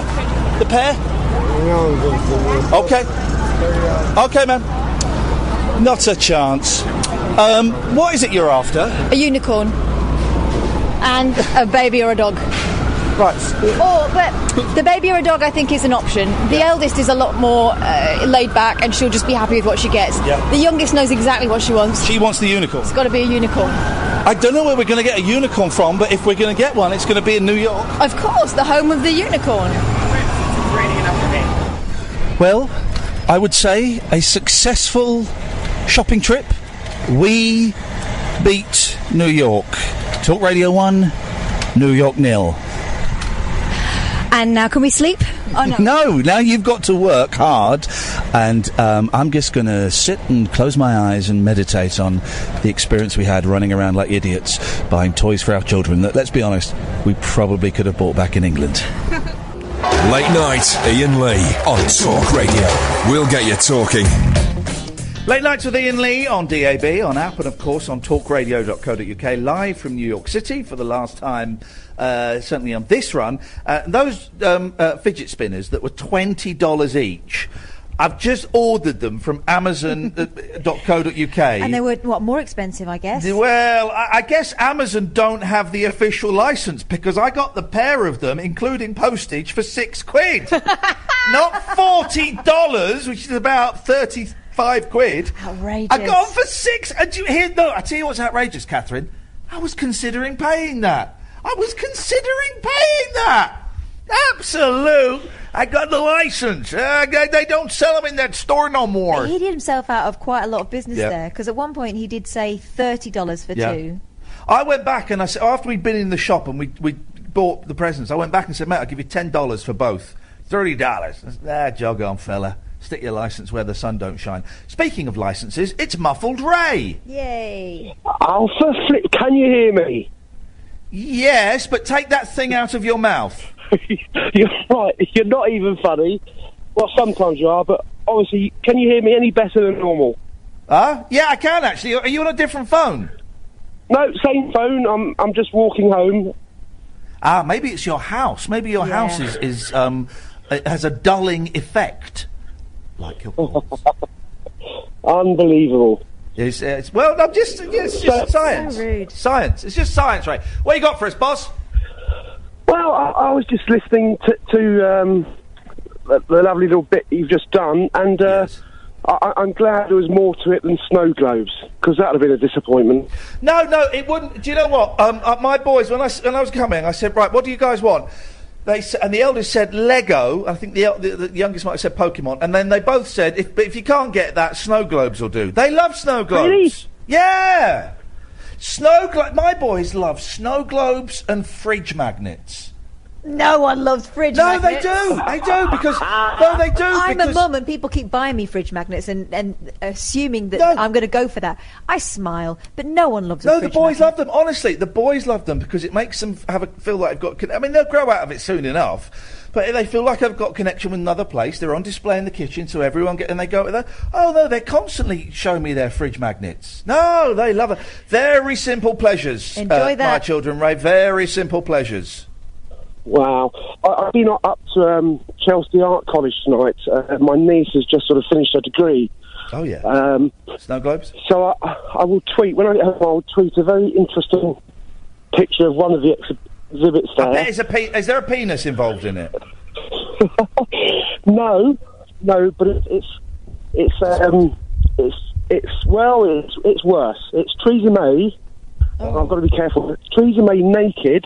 And it's a female exhibitor, naked, and she's got a European flag sticking out of somewhere. Coming out of her woo-wah? Or her yes. Good for... And she's smoking a cigarette. Here's the thing. It's called a Vexit. Well, we're going... We're going to an art exhibition tonight, and I bet we're going to see a few fannies in there. I think we're going to see... Because that's the artist's default position. Challenging, yeah. Yeah, it's challenging... this has already won an award. What for? I'm not sure, because my niece was quite appalled by it. I found it quite funny, but... she said she's a feminist and very sort of anything anti-government. So yeah. Yes. Well, the things these artists get up to in the name of art makes me want to puke. You're going to see bread soon, aren't you? You just said it for me. 0344 499 1000 is the telephone number if you want to give us a call. Another 20 minutes. To get your calls in, because the last hour, the big interview today, is John Ronson, who of course wrote The Psychopath Test, Shamed, Men Who Stare at Ghosts. Men Who Stare at Ghosts. You know, the film was based on that book. He wrote the movie Frank. He's got a new movie coming out. I met him when I was a very, very drunk 15-year-old at a gig. And I bullied him because I wanted his Monkeys T-shirt he was wearing, and he'd interviewed Davy Jones and Mickey Dolenz, and I remember him saying in the dressing room at the Marquee Club when I was 15 years old and absolutely steaming drunk, he went, "Well, you know, Mickey Dolenz was lovely, but Davy was just a miserable old queen." Sums him up, I think. But he very kindly invited us to his rather swish, let's be honest, delightful apartment. And he made us coffee. He made us coffee. We met his lovely wife. And his dogs. Yeah, we met his dogs, although one of them was not sure Very about rude. us. Yes, one was friendly, the other one was having none of it. And it was delightful. I mean, a thrill, and it's a really good chat. And we talk about Alex Jones. He's had dealings with Alex Jones recently. We talk about Paul Joseph Watson, the Prison Planet guy. We talk about his new film, his new podcast. We talk about Twitter. We talk about Twitter. He talks about Hopkins a little bit and all kind of stuff like that. So that is the last hour of the show, and I think you will enjoy that. Normal service resumes on... I say normal service resumes on Monday, but we have met so many interesting, artistic, creative people, and we have enjoyed going out with my little portable Zoom H6, which is the best investment I think I've ever made. It cost me 170. I'm going to say 170 quid. But it's, all the stuff out on the street is recorded on that, and it just fits in my bag, and we whip it out and we go and record stuff, and all the interviews are done on that. And I've kind of enjoyed doing that, so I think we're going to bring more of that back to the show in the UK. I want to change the name of the show as well. I'll run that past the boss. And, you know, for the last 9 months on my contract, I've got big plans. If you want to give us a call, now's a really good time. No one's on the switchboard. Otherwise, me and Kath will just sit here and chat until John Ronson at midnight. 0344 499 1000 is the telephone number. It's the very last Late Night with Iain Lee, live from New York City on Talk Radio. Late Night, Iain Lee on Talk Radio. We'll get you talking. Hello to Ian and Jane who are listening, right? And I love Ian and Jane. Let me read their Twitter bio. We are artists and filmmakers. Oh, they work really closely with Nick Cave. They do loads of stuff with Nick Cave. And I've had the joy, and they are gently joshing me because I've been slightly dissing artists. My tongue is firmly in my cheek as well, you know. But I've done two things with them that I've absolutely loved. One was I'm in a 3D film shot in proper 3D. It's only got a tiny part. Kevin Eldon is kind of the main, the star in it, and it's I can't remember what it is. It's a slightly scripted rehearsal of a film that never gets made, or something. It's a sci-fi kind of thing, and it's a little bit vague. But the other thing that I did with them is called Performer Audience F Off, and they've just sent me some pictures of it. And when was this? Was this 2002, 2009? What? No. I dispute that date. No. 2009. I thought it was fun there. Look how slim I am. I was growing my hair long. I was wearing my stunt Converse, which were pure white cons that I only wore in studio for TV. Look how slim I am. God. And it was great. It was absolutely great. It was such fun. It was based on this sort of mid-70s artist thing. It's 20 minutes long, and it was split into 4 sections. And I haven't got time to read the whole thing, so I can't remember what the 4 sections were. But I had to talk about what I was doing. Mm-hmm. So now, if I were doing it now, I'd say, well, I'm sat on the sofa and I can feel the sofa on my bottom, and I'm holding the microphone in my left hand, and I'm looking straight ahead, and I've just lifted my right hand. Oh, my head just twitched to the left, and I think now I'm going to turn to the right to look at you. Yeah, you are. And then I would say the first thing that came into my head about the people that were there. And then halfway through it, there was a mirror behind me, and I had to turn around and kind of do the same thing but using the reflection. I love it. I love stuff like that, and I partly love stuff like that because Iain and Jane invited me to do this and allow me to be. And I've always got a soft spot for performance art. I think performance art, when it's done well. When it's done well and when it's done badly, it's brilliant. In between, it's a bit boring. But when it's done superbly or when it's done awfully, it's just the most delicious thing. And this was great fun. 2009, really? I thought it was much longer ago than that. I dispute that 2009. I dispute that. Maybe that's when they published the film. I'm disputing. I'm calling you out on that. Paul's back on the line. Evening, Paul. Hi, you were talking about, I just want to say, it's funny you just brought out 3D as well, because what I called in for originally was you bought your children snow globe things, yeah? What's the betting? Those snow globes don't make it home in one piece. Well, they make a bit of a mess in your suitcase, don't they? Yes, they will. Okay. Don't cry. I hope they're not got glitter in them. I think they do. Have they got glitter in them? I think they might do. Oh, God. Glitter makes a mess everywhere, doesn't it? Yep. Listen, Paul, I've got 2 little girls. There is very seldom a day when I've not got glitter somewhere because of those kids. It's just don't you just hate the teachers that have to teach kids at school and have to clear out the classroom after when they're playing? I don't hate teachers. I like them. No, I don't hate teachers, but teachers hate having to do the things with glitter and glitter and glue. Anyway, 3D. 3D. Okay, and it was funny you mentioned about snow globes as well. Yes. My best friend in the world. Okay, bought me because my brain. I explained to her my brain worked like this. Yeah. And she found me one by coincidence when she was in Clinton Cards one day a few months ago. Yeah. And I said my brain worked like a kaleidoscope. Aww. And she found, and she was going to pay for a card for her dad for his birthday. Okay. And on the front counter was a kaleidoscope. And she bought it for me. Because she was thinking of you. Oh. Yeah, because I mentioned it. And do you know what? I have a 5-year-old. I have a 5-year-old nephew. Yes. I have a 5-year-old nephew that has every computer game console going. Everything, every virtual reality thing. But every time he comes and visits me at my house for Sunday lunch, the first thing he does is want to pick up, and he asks me permission to look at my kaleidoscope.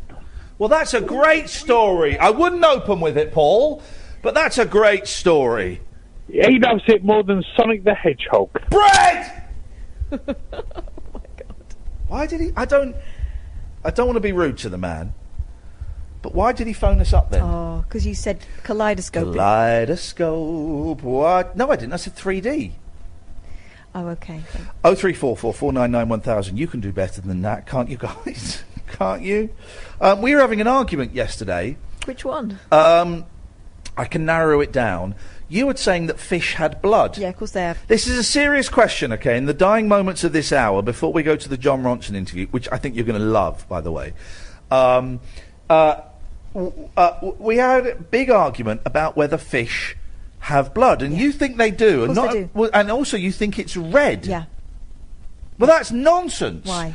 Have you ever cut the head off a goldfish? No. Have you? Well, whether I have or not is irrelevant. You have, haven't you? That doesn't actually matter. But if goldfish are translucent. Here we go. No, they're not. They're gold. No, they're not. They're translucent. What does translucent mean? It means light travels through it. Exactly. That means virtually see-through. They're not. They're translucent. Have you ever seen a goldfish? I used to have goldfish. Right, well then you'll know they're translucent. I know. You can see light through it. If you shone a torch through a goldfish, you'd see the light come through. If you shine a torch through me, you'd see through it. What's your point? No, you wouldn't. Yeah, you would. No, you would because you're quite pale. You're translucent then. Yeah. Right.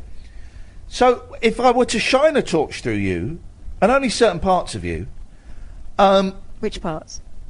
Well, the wrist probably. Ear? No. Well, yeah, you'd see the blood. Mm-hmm. With a goldfish, you don't see any blood. If they have blood, it's like a pale juice. No. It's certainly not. It's certainly not red. Of course it is. I don't believe it for a second. Well, you didn't think they had blood full stop at one point. Well, no. What do you think they're made out of? Water. Carrot. Don't be an idiot. They are. I genuinely, and this is that we are. You thought they're made out of water? What? Well, why not? Why not? You're made out of water. Yeah, but it's not, I'm also made out of blood. Yeah, exactly. But they are not. A fish does not. If you cut a fish, does it bleed? Yes. No. Yes, it does. It doesn't.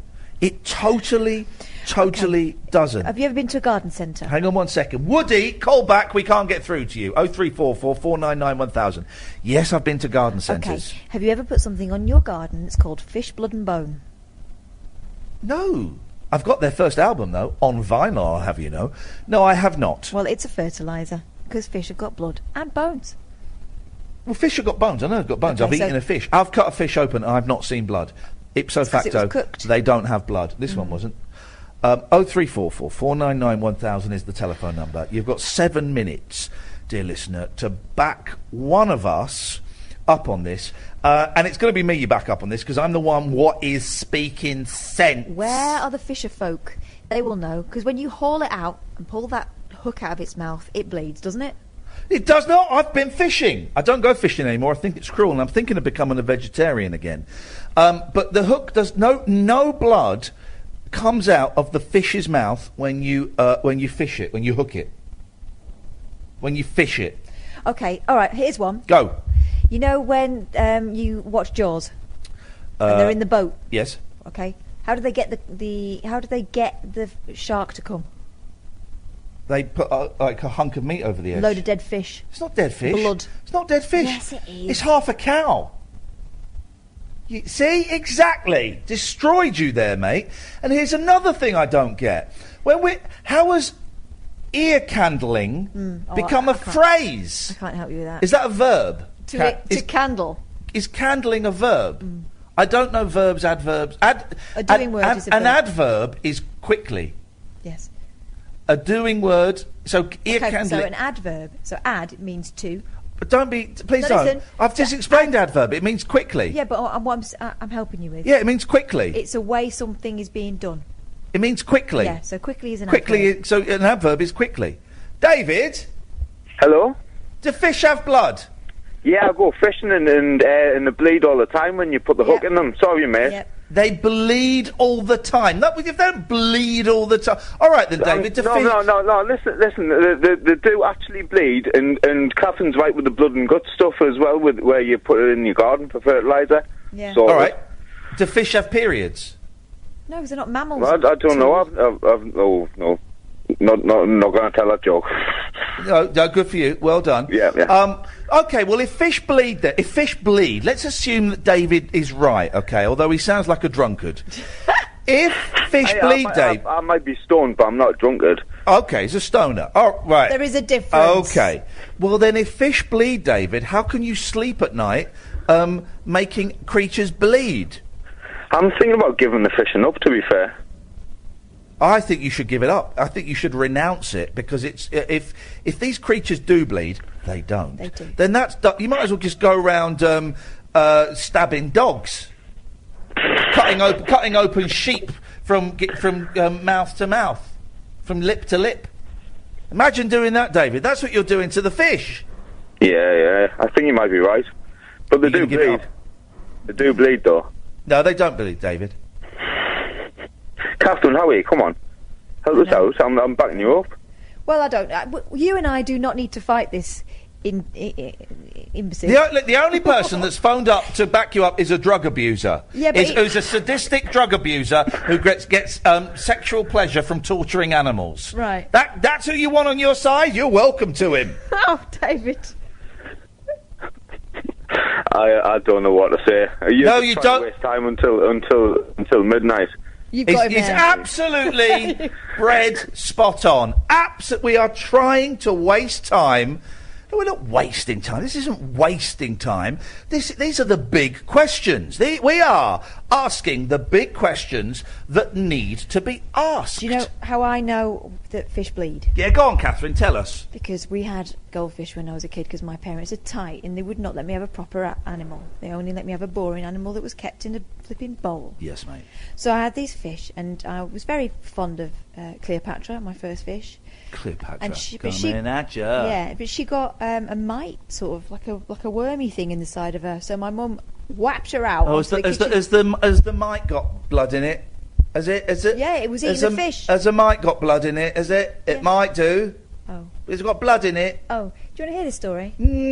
So I'm just wasting. Apparently, I'm just wasting time until midnight. Well, if that's the case, then the first 2 hours of every show, I'm just wasting time until midnight. What a ridiculous thing to say! I'm going to report him. Right, I want to report David to the police, and I'm going to get my legal team onto him for libel. How's about that?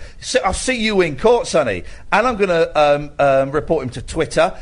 We may be the home of free speech, but you can take free speech too far. And just saying I'm wasting time until libel. You better consult your lawyers. Well done. That's 40 seconds. Thank you. Up there. So Mum whapped out the fish on the kitchen table and went in there with the tweezers. Whee. She operated on it. And what happened? It bled. Yeah. It survived for another few weeks. Wowzers. Yeah. I hate fish. They're horrible. They are ridiculously difficult to keep alive, those little buggers. Absolutely impossible. They're not fun. No. They don't give anything back. And I find them disgusting in the way that they'll trail their poo around after them for days. We're coming to the end of our New York adventure. We're off straight after this to go and see Imani Coppola and go and visit her at her art exhibition, and then maybe get some food, because I'm actually quite peckish again. But you're going to listen to, you've got another hour, dear listener, you're going to hear the interview with John Ronson, which I think you will thoroughly enjoy. Highlights of the week for you, Catherine Boyle. Highlights of the week. Meeting John Ronson today was wonderful. Yep. I loved it. Yep. I also loved the way his concierge got our name spectacularly wrong. You'll hear that in the piece. It tickled me no end. Yes. Kenny Kramer. It's made me want to watch Seinfeld. Yeah. Oh, Seinfeld's been on in the evening. Have you caught any of it? I caught some, yeah. Yeah. Caught a couple. Dennis! Good evening, Ian, and how are you? And how are you, Catherine? Big up yourself. He sounds spunkier than he sounded in the last 30 years, isn't he? What's going on, Dennis? Well, I'm just going to correct you. The fish, blood and meal doesn't mean to say it's fish blood. It's blood and bone from an animal. You missed the end bit there, and fish as well. It's not fish blood, though, is it, Dennis? It's blood from an animal. Yeah. Yeah. And the bone as well. Exactly. From what animal? Doesn't matter what animal. He's destroyed you there. You've been destroyed by a scientific miracle. Dennis. Thank you, Dennis. Well, we're out of time, so Bread is a great band. He's destroyed you there. Absolutely murdered you live on the radio. It's fish, blood, bones. Boom, shakalak. You go and hang out with David and get him to roll a fat one for you. I bet you're one of those people that if it's been passed around, you'll have a go, but you can't roll it yourself, and you're certainly not going to pay for it. Dear listener, we are back in the studio. Don't do drugs, kids. No. I don't. We're back in the studio on Monday, but do stay tuned for the next hour, because this is one of my favourite people of all time. The guy is an absolute gentleman, and I love all of his books and all of that stuff. Coming up live from New York City, it's Mr. John Ronson. Talk Radio. Hey, listen, everybody that's listened this week, that's emailed, that we've met, thank you. Me and Kath have had the best professional week we've ever had. Another hour to go. I think you're going to like this. John Ronson, one of the nicest men in the world, coming to you from New York City on Talk Radio. Across the UK, online and on DAB. Take a far-out trip into the twilight zone of late-night radio with Iain Unmissable late-night radio with the original king of unconventional conversation. Make contact with Iain Lee. Late Night Iain Lee on Talk Radio. We have ways of making you talk.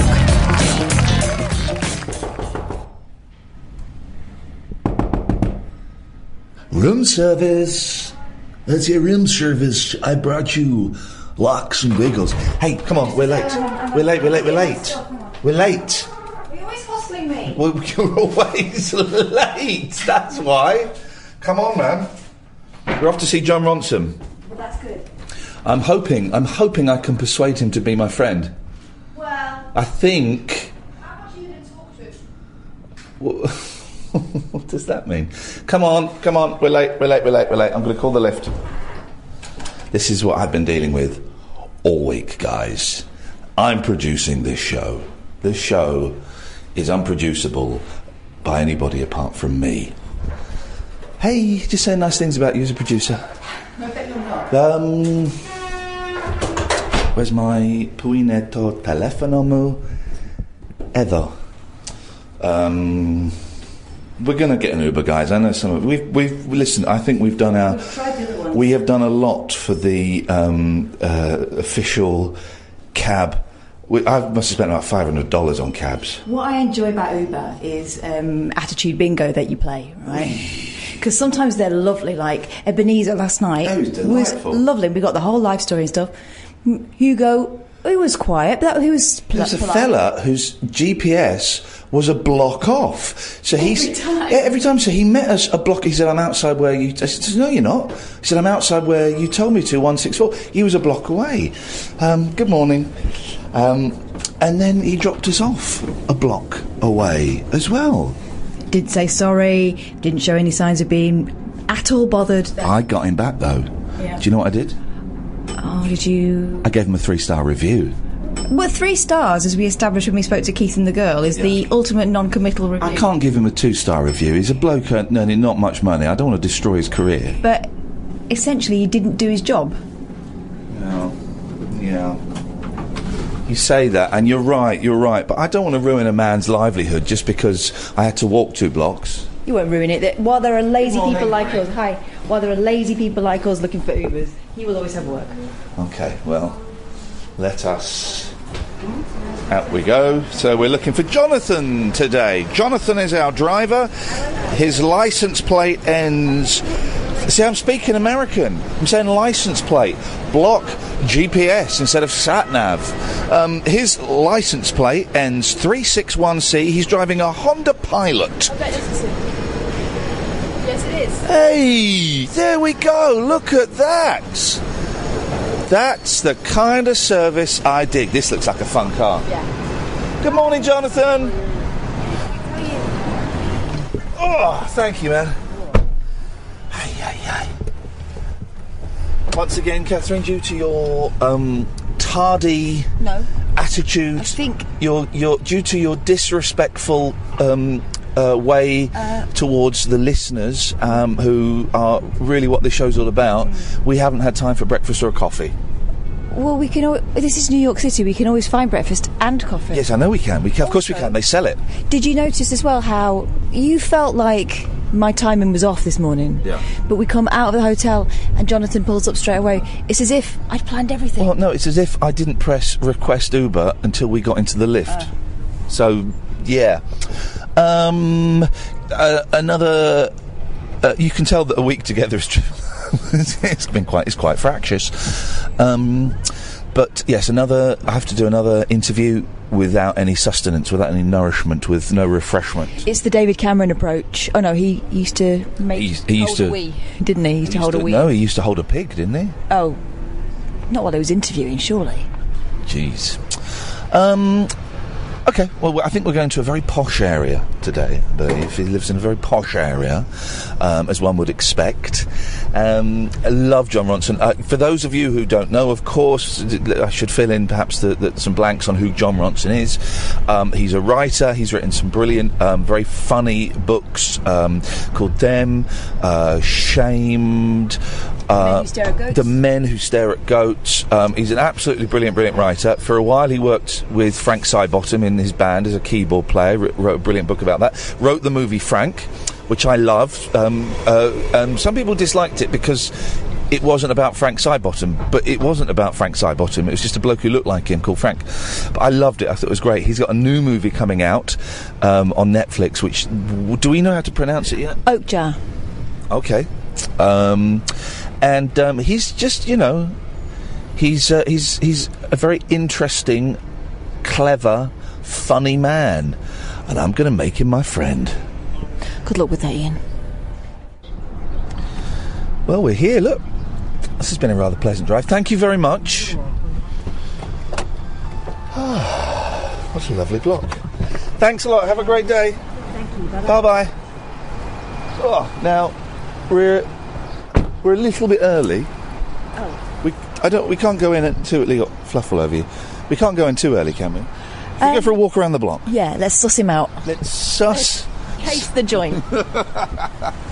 I've seen lots of... there's one there. Lots of cars abandoned by the road where they've had like a massive crash and they've just been left there. We'll ask John about that. Perhaps he has something to do with it. Maybe. Saying that, there's one outside Talk Radio that's been there for about a month. Have you seen it? Yes. Not mine. Well, this is a very nice apartment. We're by the river. Hudson? Yes, that Tom Hanks crashed an aeroplane into, famously. That film, Sully, was also directed by Dirty Harry, as was Jersey Boys, which we've been talking about earlier this week. And it was another film that 20 minutes into it, I turned it off because it was boring. Was he driving the plane going, so, it was an ordinary day? I wonder... please, dear listener, you phone in 0344 499 1000. Has Dirty Harry ever directed a good movie? Didn't he do $1 Million Baby? That was brilliant. Well, yes, he did do that. It was corker.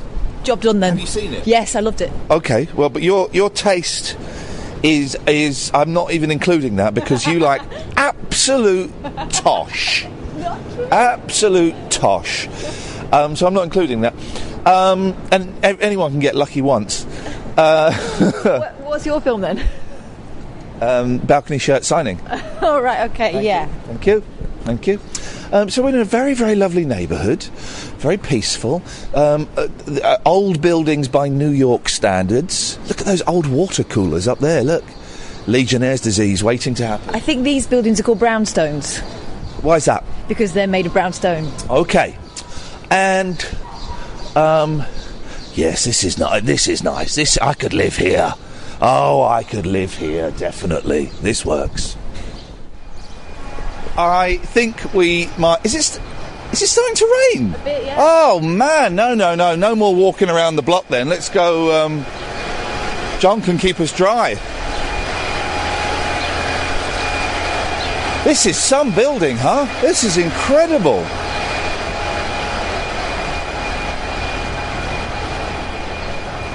Right.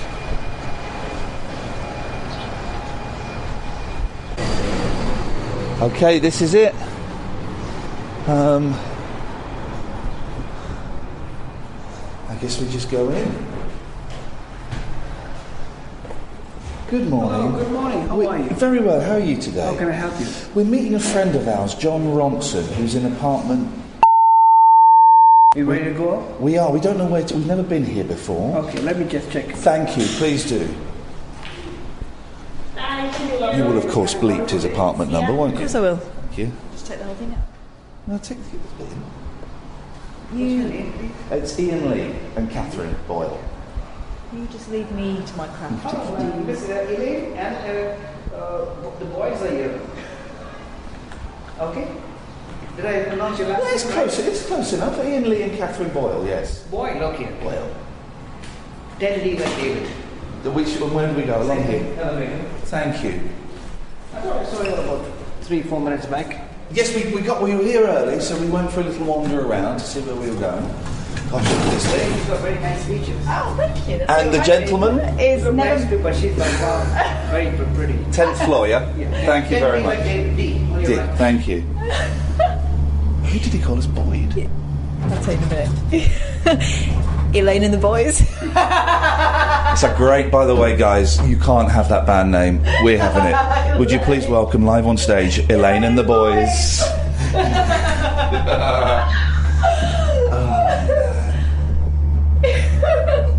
I want to die.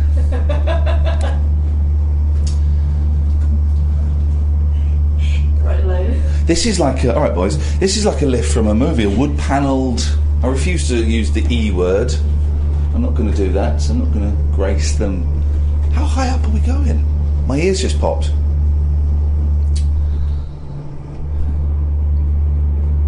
Here we go. Go. Here we go. It's Elaine and the boys.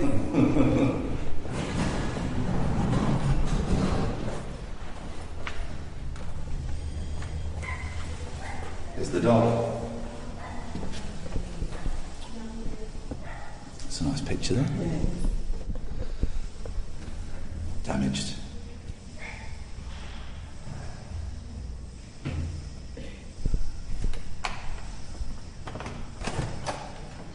Hello, I'm Iain. This is Catherine. How are you doing? Hi, nice to meet you. I'm John's wife. Come in.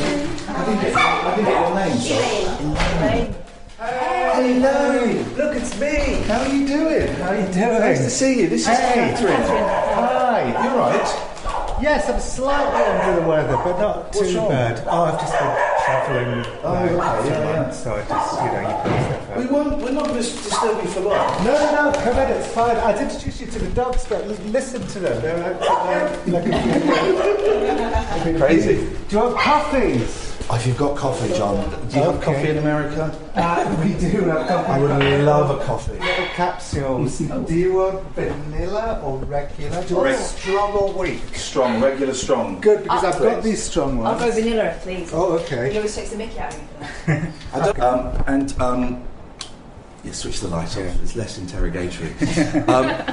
Seeing Imani Coppola was the highlight for me.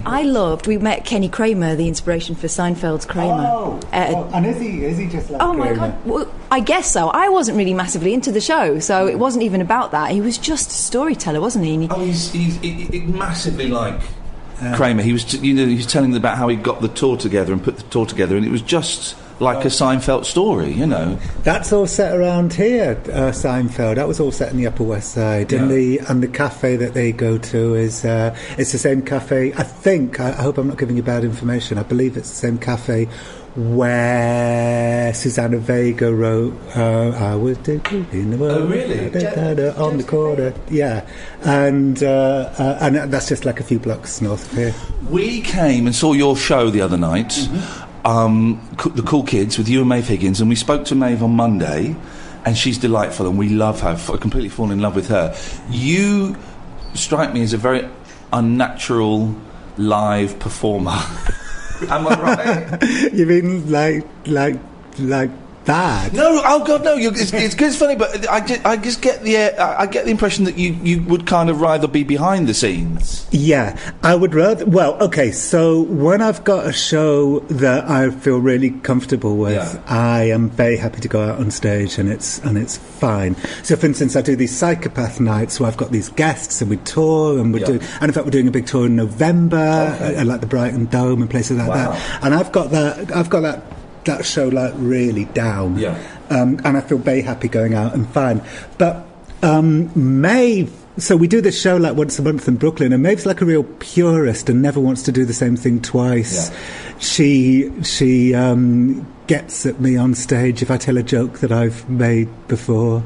That's how much of a purist she is. And it's what is it? It's people coming on, and it's stories, isn't it, basically? It's stories and comedy. It started off, we used to call it I'm New Here, but we're not new anymore. Right. When I first moved to New York, I was a bit isolated. I isolated myself because it's just a terrible trait of mine. You change something small about your life, and all your confidence. Not that moving to New York was a small thing. That's quite significant. Yeah, it was like a big thing. So anyway, I started doing the show with Maeve as a way to sort of get out of my shell a bit more, and so the idea was just me and Maeve had both moved to New York at the same time. Maeve had adapted really well. Like the minute she got off the boat, she strikes me as a good adapter. Yeah, she does. Although she didn't adapt well to London. She moved from Dublin to London, didn't like it, felt isolated. I loved London. But then when she moved to New York, she just loved it. New York seems friendlier than London. I don't know if it's because of our accents, but everyone has been everyone, apart from one guy on a train yesterday who threatened to kill me. I made eye contact with him, and I shouldn't have done. Apart from that, everybody has been incredible. To the weird thing, when I first moved to New York, for the first couple of weeks, every time I said something, they would do bad English accents back at me, like, he's going to, or whatever. And then it just stopped after 2 weeks. I don't know whether it just seems like I belong now. No one ever does it anymore.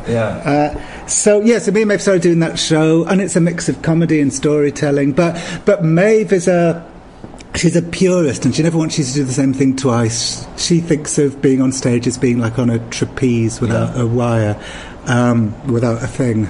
Safety net. Yes. Whereas I'm all about the safety net.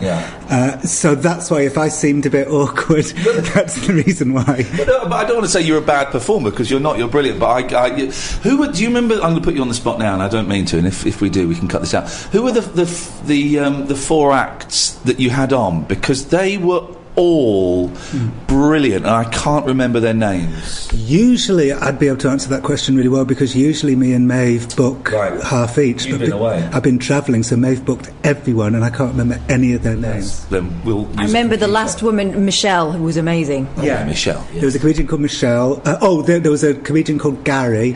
And then the other 2 were a guy called Joe, who's written a book about puns.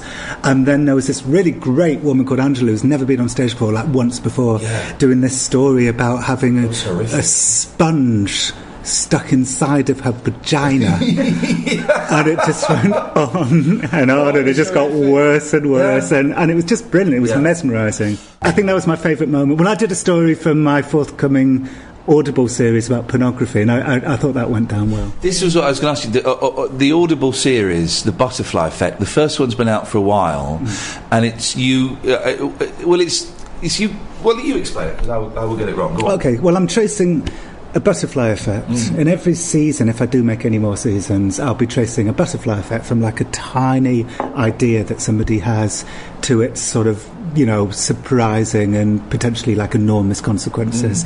So tracing consequence through to consequence through to consequence, and you end up in like incredible places. And I don't think people really structure stories that way.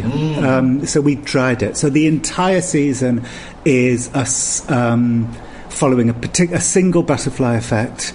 And the flap of the butterfly's wings is a boy in Brussels called Fabian suddenly having a brainwave that he could get rich by giving the world free porn. So from that idea came Pornhub's dominance of the San Fernando Valley. And then we just traced that consequence out and out and out. And to give you like a couple of examples, at the end of episode 2, a man in Norway is destroying his stamp collection. By the end of episode 6, a man in Louisiana is like desperately searching for his long lost love, Darlene. By the end of episode 4, a boy in Oklahoma is forced to move to the very edge of his town. So all these kind of weird stories that just come from us following. And the reason I wanted to do this is because I think on the internet we tend not to think about consequences. We just want to do something and think there's no ripple effect. And the story that you presented on the other evening was about bespoke pornography, and it was incredible because it was all very funny, and where everyone's laughing at the woman having mayonnaise poured on her head because someone's paid for it. I was actually quite disturbed that this is his job, and so he's wandering around with this burning desire to grab hold of the beans. It was a chef, wasn't it, that had ordered it? Yeah, he's a restaurateur. But that's a genre of porn, isn't it? I think that's called sploshing, I think. Oh, I didn't know that. I just know this man is Condiments Man. Condiments. Yeah, I'm sure, like, everybody's weird sexual proclivity, that, you have fellow travellers. So it doesn't surprise me. But then it got heartbreaking with that terrible, the sad story of this anonymous gentleman who wanted a porn actress to sit there fully clothed and look at the camera and say, "It's all right, you're having a terrible time, but things will get better. Don't kill yourself." Yeah, incredible. That's how the story ends. I know, it's incredible. I'm very excited for people to hear the butterfly effect because nobody's really heard anything yet, and we've been making it for over a year. Wow. That's one of the consequences. And I should explain, by the way, the reason why it's one of the consequences is because the reason why a lot of porn producers have got into bespoke porn as a way of making a living is because there's just no money in regular porn anymore, because all the money's gone to the people who create the streaming, the streaming sites like Pornhub and YouPorn. I don't know how to pronounce the name of your film. I'm just going to come out and say it. Okja. Yeah. We, for a while, I thought it was Okja. Then I thought it was Okja. It's definitely not Okja. Yes. It could be Okja. It's coming out on Netflix. Yes. It looks good. I've been watching all the trails and all the bits and pieces. So what is it? It's a film about a little girl whose best friend is a giant pig the size of a elephant. Beautiful. Yeah, it doesn't really look that much like a pig. It looks like a sort of cross between a manatee and a hippo and a pig, and but it's a magical animal. It's a giant magical animal, and the pig, for want of a better animal name, gets kidnapped by Tilda Swinton. She's brilliant. So good. Looks amazing in it. Those trails. She looks just so like a sort of modern day Cruella de Vil. Yeah. It's incredible. Where we're sitting now at this white table in my living room, me and Tilda would Skype sometimes, and she'd give me notes on the script I was writing with Bong, and they were brilliant. I've never had the experience of working with an actor before, and all the other times I've been involved in films, I don't meet the actors at all. So with Tilda, it was the first time, and it was a joyous experience. Her notes were just so good, and they made the film so much better. So I don't get the criticism about it being funded by Netflix. I saw there was kind of a little bit of a backlash, not specifically about your film, but your film was mentioned in it because people saying, Netflix is killing cinema, but this film wouldn't have happened without Netflix, would it? No, and the backlash wasn't at all about the film or its content or its quality. Everybody pretty much loves the film, but there was quite a backlash in Cannes when the film was in competition in Cannes about it being funded by Netflix. But I thought that was crazy because the fact is that, because Netflix films should be on the big screen and not the small thing. But the honest truth is, no one else would have commissioned this film. This is a $60 million film with CGI and crowd scenes, and so it's an expensive film, and it has these, crazy tonal lurches. 1 minute it's like a popcorn movie with chases, the next minute it's devastatingly upsetting, and then it's silly again. Sometimes it's slapstick, and half of it's in Korean, half of it's in English. I mean, can you imagine? Yeah. Can you imagine, a Paramount or something, just allowing Bong to do all of that? So when everybody was arguing in Cannes about whether should Okja be seen on a big screen or a small screen, I'm thinking what you should be asking yourselves is, should a film like Okja exist or not exist? Because I don't remember, other than the odd exception, say Harvey Weinstein giving freedom to Quentin Tarantino, it doesn't happen for big budget films. It happens for small budget films, and it hasn't happened since the days of The Deer Hunter or Raging Bull. So what I'm saying is, I think Netflix and Amazon, and hopefully other streaming services and other tech companies are going to be doing the same thing, are creating a new golden age of cinema, like things were in the late 60s and early 70s. And for me, that's incredibly exciting, because all my favourite films were made in that spirit of freedom and idiosyncrasy. Yeah, I think it's exciting. I mean, I've got Netflix, I've got Amazon Prime, and if they're prepared to invest money and make stuff that wouldn't be seen, stuff that is, on paper sounds nuts, and the film sounds nuts, and that's a compliment, then more power to their own. I totally agree. If they were spending all their money doing the kind of, studio movies, doing Star Wars and Guardians of the Galaxy. I'm hoping I don't watch any of these films, so I've got. I didn't like Guardians of the Galaxy. I turned it off halfway through. I thought it was terrible. Well, I've never watched it, but the fact is, Amazon and Netflix are putting their money back into doing interesting, idiosyncratic, challenging stuff. So I think you just can't. I'm just, for someone like me who naturally writes that kind of difficult stuff, it's a godsend. Is it true that you wrote your first film 20 years ago and the BBC they rejected it? Yeah, I wrote a film on spec when I was about 20 and living in Manchester, in Gorton, and I sent it into the BBC, and they wrote a letter back that said, usually when we reject submissions, we like to offer some kind of encouragement, but in your case, we don't see any. We would be doing you a disservice to tell you to carry on, because we don't think you have any hope. Oh, fantastic! Yeah, Incredible. So I thought, in some kind of self-preservation that way, I thought, you know what? I take that as encouragement, because only people who write terrible things are capable of writing really good things. Like, if I was a quite good writer, I'd only be capable of writing a quite bad thing. So anyway, that's how I took it. But after that, it did take me like 20 years to get Film A, so... Can you believe this sometimes? You're in this incredible apartment, this amazing view, and you talk about, you know, being in Gorton and you know, do you sometimes just think, this is incredible, this is unreal? Yes. I do, except for the fact that I've always been like, you know, a hard worker. Like I work more than I'd say probably most people do, and I don't like going to parties. I don't socialise that much with people. I basically just work. Yeah. So I sort of think if that's all you do is just work, then, you know, you have a sort of some kind of weird psychological disorder, which basically means you need to like constantly strive. If you go for a day without working, you feel like you have never had any success, and really? you never work. Is that how you feel? Yes, I work 7 days a week. Wow. Even if I take like a morning off, literally a morning off, I feel like huge guilt, and so I sort of think. So I suppose what I'm saying is, like, you know, with that kind of weird disorder, I was always going to do all right, because I'm just not, I don't do anything but work. How frustrating is it not being able to shame people on Twitter? I've boxed myself into a kind of Gandhi-like corner with this. Like, I can't do it anymore. Like, every time I do it, people would call me like a hypocrite because I'm an anti-shaming book. Yeah, it's a nightmare. Twitter's horrible. I don't like Twitter. And I have had a few positives come out of it, in that we've kind of been in contact, and people like Matt Haig and a few others I've met on there. Yeah. But I just think it's bad. I think it's a bad thing more than a good thing. And even though Twitter's working harder to try and become a nicer place, it's still doing things that it's still like neglecting to do things that would make it better. So they've just done a redesign, and there's still no edit button. Yeah. And I can't help thinking, is that because Twitter wants people to screw up, you know, and doesn't want them to sort of be able to correct their mess? You know, maybe Twitter likes it when people screw up and then everybody powers in on them. I mean, that's a conspiracy theory, but, you know, that's the kind of thing you think.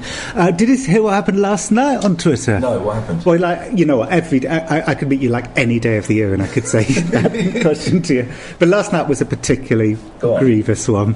I only have half knowledge of this, so I might be leaving out important facts. It feels like gossip over the fence. Just make it up. That's the Twitter way. Right. I might be leaving out some really important things that would change everything, so forgive me if I am. It's a woman. She was at some kind of conference, some kind of Twitch conference, but I don't quite know what Twitch is. That's where you stream yourself playing video games, and people watch, and I think you can make money out of it if people like it. Should I do that with Candy Crush? I think they're slightly more advanced video games than Candy Crush that they're streaming. But, you know, they might be. Someone probably is somewhere. Whoa. Yeah. It's a big thing, Twitch. It might be niche porn. Yes. Yeah. Oh, God, yeah. Yeah. People want to watch that stuff. I bet now that you mention what Twitch is, I think it does get a bit porny from time to time. Right, okay. Yeah. Anyway, so this woman was at a Twitch conference, and she didn't... Like she was last seen getting into a taxi at 2 a.m, and then her bed wasn't slept in. So the next morning, this is like yesterday, people were like, you know, I'm really worried about, I've forgotten her name, it's called her Lucy, I'm really worried about Lucy, you know, she didn't come back last night to the conference, we're really worried. And then it kind of went viral, like everybody shared this picture of Lucy far and wide, you know, and everybody was assuming she'd been murdered or was, you know, somehow died. She was really drunk, like the last time anybody saw her. And people were like sort of going back out looking for clues to her, you know, timeline. People were sending out search parties, you know, people were like desperately worried. And then it turned out that she'd just been in a casino, and then people went for her. They turned on her. They turned on her. Like, how dare you, not come back to your hotel and not tell people where you were? And we invited you to this Twitch conference. You know, how disrespectful. You had us all worried. That makes insane, no sense at all. Yeah. How dare you go and enjoy yourself and live your life without telling us? Yeah, and you know, because you should have known that we would have told everyone on Twitter that you were missing and been really worried about That's you. outrageous. Yeah, so now her Twitter feed's full of, like, she just feels like, I think, hungover and also very confused. Like, what? And upset. Like, she's saying, I'm having a panic attack. Like, I had a quick look at her Twitter feed this morning and she was like, I'm having a panic attack. I don't know what's happened. I don't know how I should feel about this. Everyone's yelling at me. Wow. Yeah. Have you got any projects where obviously you have got projects? Have you got people in your sites? Do you look at people like, for example, the Prison Planet guy on Paul Joseph Watson? I think his name is on Twitter. Yeah. Do you look at people like that and think he'd be interesting? I wouldn't mind hanging out with him for a while. Yeah, but you know what? It's rarely sometimes, like, individual people are what makes me want to do a story, like trying to solve a mystery of why does that person act the way that they do. So that's the reason why I wanted to interview Katie Hopkins, for instance, for The Guardian, or Monica Lewinsky, or I know two very, very different people. But mostly, it tends to start, I think, with a theme. Right. Like, here's a world I don't quite understand. So in the psychopath test, it was like, is it true what Harvard psychologists say that psychopaths rule the world? And hey, there's a way I can find out. I can learn how to spot psychopaths, and I can try and journey into the corridors of power and try and spot psychopaths. So usually it's a theme or an adventure, and then I find people who are like stops on the way to this journey. Yeah. So usually it's that way. I think, like, what is a world I don't understand as opposed to what is a person I don't understand. But Alex Jones was one of those people who is now. Well, he's everywhere, isn't he? Yeah, I had. This is probably a little speaking out of school, but I had Megyn Kelly's people phone me day before yesterday. I think she's done an interview with him. Yeah. For those, and it's going to be, and it's not been. It's going to be shown on Father's Day, isn't it? Is that the controversy? Well, I think the main controversy is the fact that Megyn Kelly's like huge in America. Yeah. She's a household name. She's like, I'm trying to think what a British equivalent would be. She's like a liberal. Huge. Lorraine Kelly? Maybe. They seem so different. Yes. But like Katie Couric, that's another American person. Anyway, so she interviewed Alex, and I think people are mostly upset about the fact that Katie Couric's like huge and has like a massive reach, and this could be like the biggest. People aren't angry with me for interviewing Alex because I don't go into like every American's home. She's giving him some kind of legitimacy in his crazy opinions. And for those who don't know, but he has said crazy things like the Sandy Hook massacre was faked and they were all actors and things. And then just like Trump, denies he ever said it. Yeah. But he did say it. Right. So Megyn Kelly's like huge household name. She's in tens of millions, hundreds of millions of homes, kind of thing. So I think people are annoyed about that she's giving him like a really big platform, maybe the biggest one he's ever had. Also annoyed that it's a sit-down interview. It's not investigative. Right. So Alex is gonna run rings around her, which is quite possible that he will, because he's very good at what he does. And people are equating him to being like, a dangerous person. Their counter-argument is that Alex is important because he influenced Trump, and Trump went on his show, and some of Alex's ideas then influence, the kind of Trump milieu.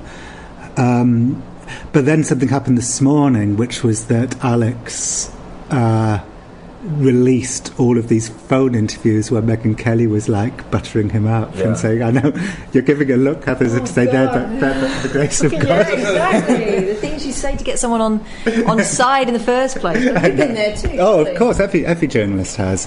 I would say, every journalist has, but I would say you've got to be careful with him. With Alex, and also it was a bit egregious what Megyn, a little bit. I saw some of the it's her saying basically you've got final say over what goes out. Isn't it? Yeah, and you're a great father. Right. Everybody sees you as one-dimensional, but and given that Alex, could be perceived as a pretty dangerous person, I think it's an especially mortifying version of the kind of thing that we do sometimes have to do. So they phoned me like 2 days ago. I haven't told anyone this. I feel bad about telling you, but I will tell you. They phoned me 2 days ago, and it was all quite innocent. But they were basically saying, so what can you tell me about? Because I'm a bit of an Alex Jones expert. Yeah. They were saying so what can you tell me about Alex's relationship with Trump? Like, do you think it's true that Alex and Trump telephone each other? Because obviously they were trying to get any ammunition because they were panicking about all the bad publicity they were getting.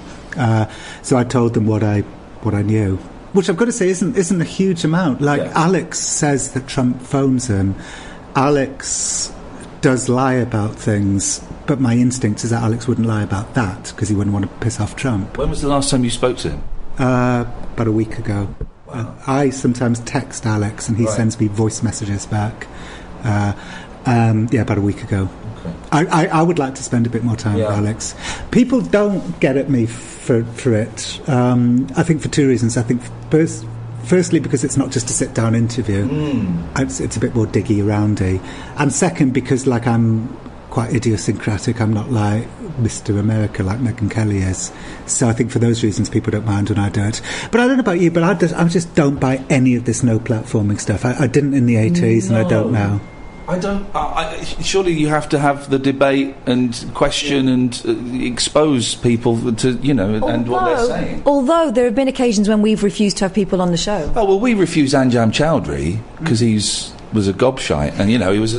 Yeah. I can see it probably wouldn't be appropriate for Anjam to be on your show. This was on the BBC. This was somebody doing the breakfast show on the BBC, and he was booked as a guest.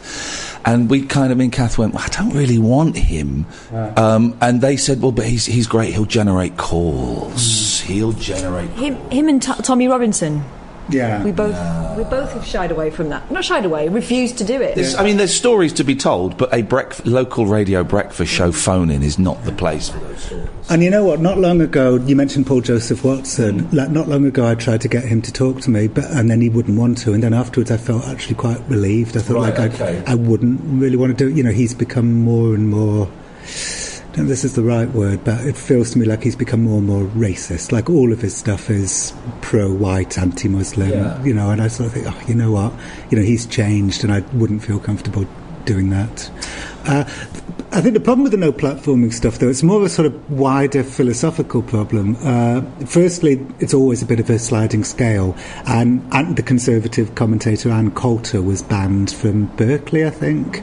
And, she's like she has objectionable views like Katie Hopkins, but she's a mainstream figure who sells like millions of books. She's a significant person. And for Berkeley to go from banning Milo Yiannopoulos to banning Ann Coulter feels like a slippery slope. I forgot about Milo. He's done now. Is he bubbling under for a comeback? He must be, surely. He is. He's about to publish his autobiography. And in fact, BuzzFeed leaked some of it a couple of days ago. And it looked a bit shitty. I think the other problem with the no platforming is that it's a sort of part of the reason why we're in the mess that we're in now with Brexit and Trump is because we on the left have started to behave with sort of aggressive authoritarianism, and so even though you could agree with certain aggressively authoritarian decisions that we make, when we do it like all the time, all it does is like annoy people and a huge swathe of people and make them vote for Trump or vote for Brexit. But I don't want to sound like victim blaming, but I think there is a certain truth in that.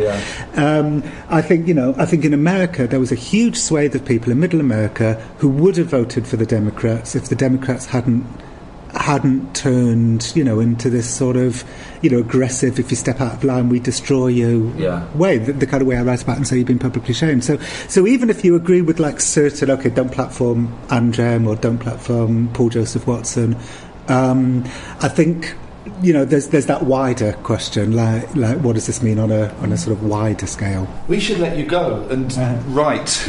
I can see you looking longingly at your open MacBook. I'm working on I got an email this morning I just wrote a piece for The Guardian about writing Okja with Bong, and I quoted this Warner Brothers executive who said to me once, this kind of grizzled Warner Brothers guy called Rick Sennett, who I really liked. He was like Stanley Kubrick's business affairs manager. Wow. And he said to me, and I quoted this in The Guardian yesterday, he said, what are you going to understand about film, John, is that no film ever gets made. And then I was like waiting to say something else, but he stopped. Wow. Anyway, he emailed me last night because I quoted him and said, you do understand what I really meant, which is that people writers and directors spend much more time on films that don't get made than films that do. Which obviously I did understand that's what he meant. Anyway, the reason why I'm saying that is because I'm working on a film project now, which I think almost definitely won't get made, and I'm not getting paid for it either. So it's just a waste. But still, I'm going to go through the process. Good. Yeah. John, it's always nice to see you, man. Thank you so much for your time. Hey, it's my pleasure. Thank you for the coffee. Thank you, Kath, and welcome to my adopted city of New York. We love it. We absolutely love it. We got here Sunday. We're going back home tomorrow, and we haven't done any of the touristy stuff. In the Empire State, but we haven't done any of that. Is there anything that you miss? Is there anything you'd like to do if you had more time? Eat more. Yeah. The food here is incredible. And we didn't see any shows. I mean, I'm not a massive Broadway fan, but it feels a bit rude being that close and not going to see anything. What's been nice about this is, the most touristy thing we did was go to Central Park, and then I realised we were near the Dakota building. So you went there? Went to the Dakota. You know that's really close to where we are now. Yeah. That's like, I won't give exact figures in case somebody kills me, but I'm basically about 15 blocks. But I'm a huge Beatles fan, so to stand there was weird. Yeah. And then we said we should really take a picture, but you can't take a picture where someone was shot. So we then said, okay, well, we're going to take a picture because this is where they film Rosemary's Baby. Yes. And then it becomes legitimate. That's very wise. But we still pulled a sad face to be respectful. But what's been nice about this is we've been inside people's homes. We've come in your home. We were in Imani's home yesterday, so, which you don't get to do if you're a tourist, really. Yeah, absolutely. And this part of Manhattan isn't really a place where tourists go. I mean, Central Park's pretty close. Obviously, tourists go there, but this is a pretty out of the way little spot. We love it. I really love it. What we do need to do is go and get presents for the kids. Otherwise, I mean, we're bad parents anyway for leaving them for a week. Has the toy shop from Toy Story from Big closed down? You know what? I've got no idea. I have because my son's like nearly 19 now, so I don't need to know about those things anymore. So I don't know. I can't answer that question. This is what we're going to find out. John, it's lovely to see you. Thank you, man. And they're so lovely. I mean, if you don't mind them like barking back, okay, guys, be good. Unleash the beast. Hey, guys, look at here. Hello. Come here. Oh, come here. Oh, Josie, look, aren't they beautiful? So beautiful, Josie. Hey, you know what? That worked pretty well. That worked very well. You two have got dogs. Hey, look, we got a dog. Come here. Look. Visitors. Come here, you silly sausage. Don't you think Floppy, now when he has his fringe cut, it's like Daryl Hannah and Blade Runner? You're very smart. Come here. Usually they're much fluffier, but so we had to shave because of the ticks. Well, this one's my favourite. Josie, don't do that. Go for snuggles. Oh, come here. Yay. Look. Oh, you see? It's a very suspicious You're adorable. There you go. Oh, you silly sausage. Everything's okay. Come on, boy, let's go and get toys for the children. Yes. Although one of your children wants a dog, don't they? Well, yeah, funny you should say that. Okay. Thanks so much for your time, John. Lovely to see you. Goodbye, though.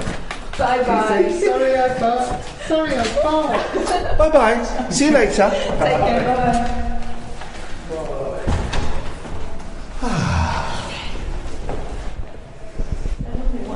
What, the stories he can tell, and again, really inspiring. I'm sitting there thinking, I want to write a book, I want to write a movie, I want to, But he's doing it not expecting anything to happen. Yeah. It's the process. Yeah, and it is, he started, where is Gorton in Manchester? It's not the best area. Yeah. And he started as the head of entertainment at his student union and got in with Frank and just... It's that drive, isn't it? That's the thing. He has the drive. Do you know what? All these people are making me think. I mean, and you went down a different route. I should have taken more chances. I was too good for too long, Well, here's the thing. Let's start taking some more chances. Now it's first floor, not ground floor. I'm thinking, right, I've got to get my exam. The exam results were important, and they were. I mean, I suppose they've all led me to the same place, but. When I think of things that people have offered to let me do, and I've gone, no, I don't think I'm ready for that. Stupid. Dear listener, this week has if it's done nothing, it's fired up our imagination. We'll be back to normal by Tuesday and be bored and miserable and complaining about our jobs. But between now and Tuesday, we are going to be... This is the slowest lift in the world. We are going to be creative, and we are going to do exciting, new, wonderful things. Okay, that's the deal. I tell you what I'm enjoying. I'm enjoying going and meeting people and recording stuff. We need to do that more for the show. We need to, instead of getting a guest on a phone at 11 o'clock at night, we need to say, I tell you what, we'll come and buy you lunch, or we'll buy you coffee, or we'll come to your house. And yeah, I mean, the thing is, to be typically me and see the hurdles. I see you lovely people. Have a wonderful day. Thank you very much. Bye-bye. The thing is, we've kind of had a week off from our general parental responsibilities, haven't we? Yeah. So, yeah, but we can balance it. We can make it work, I'm sure.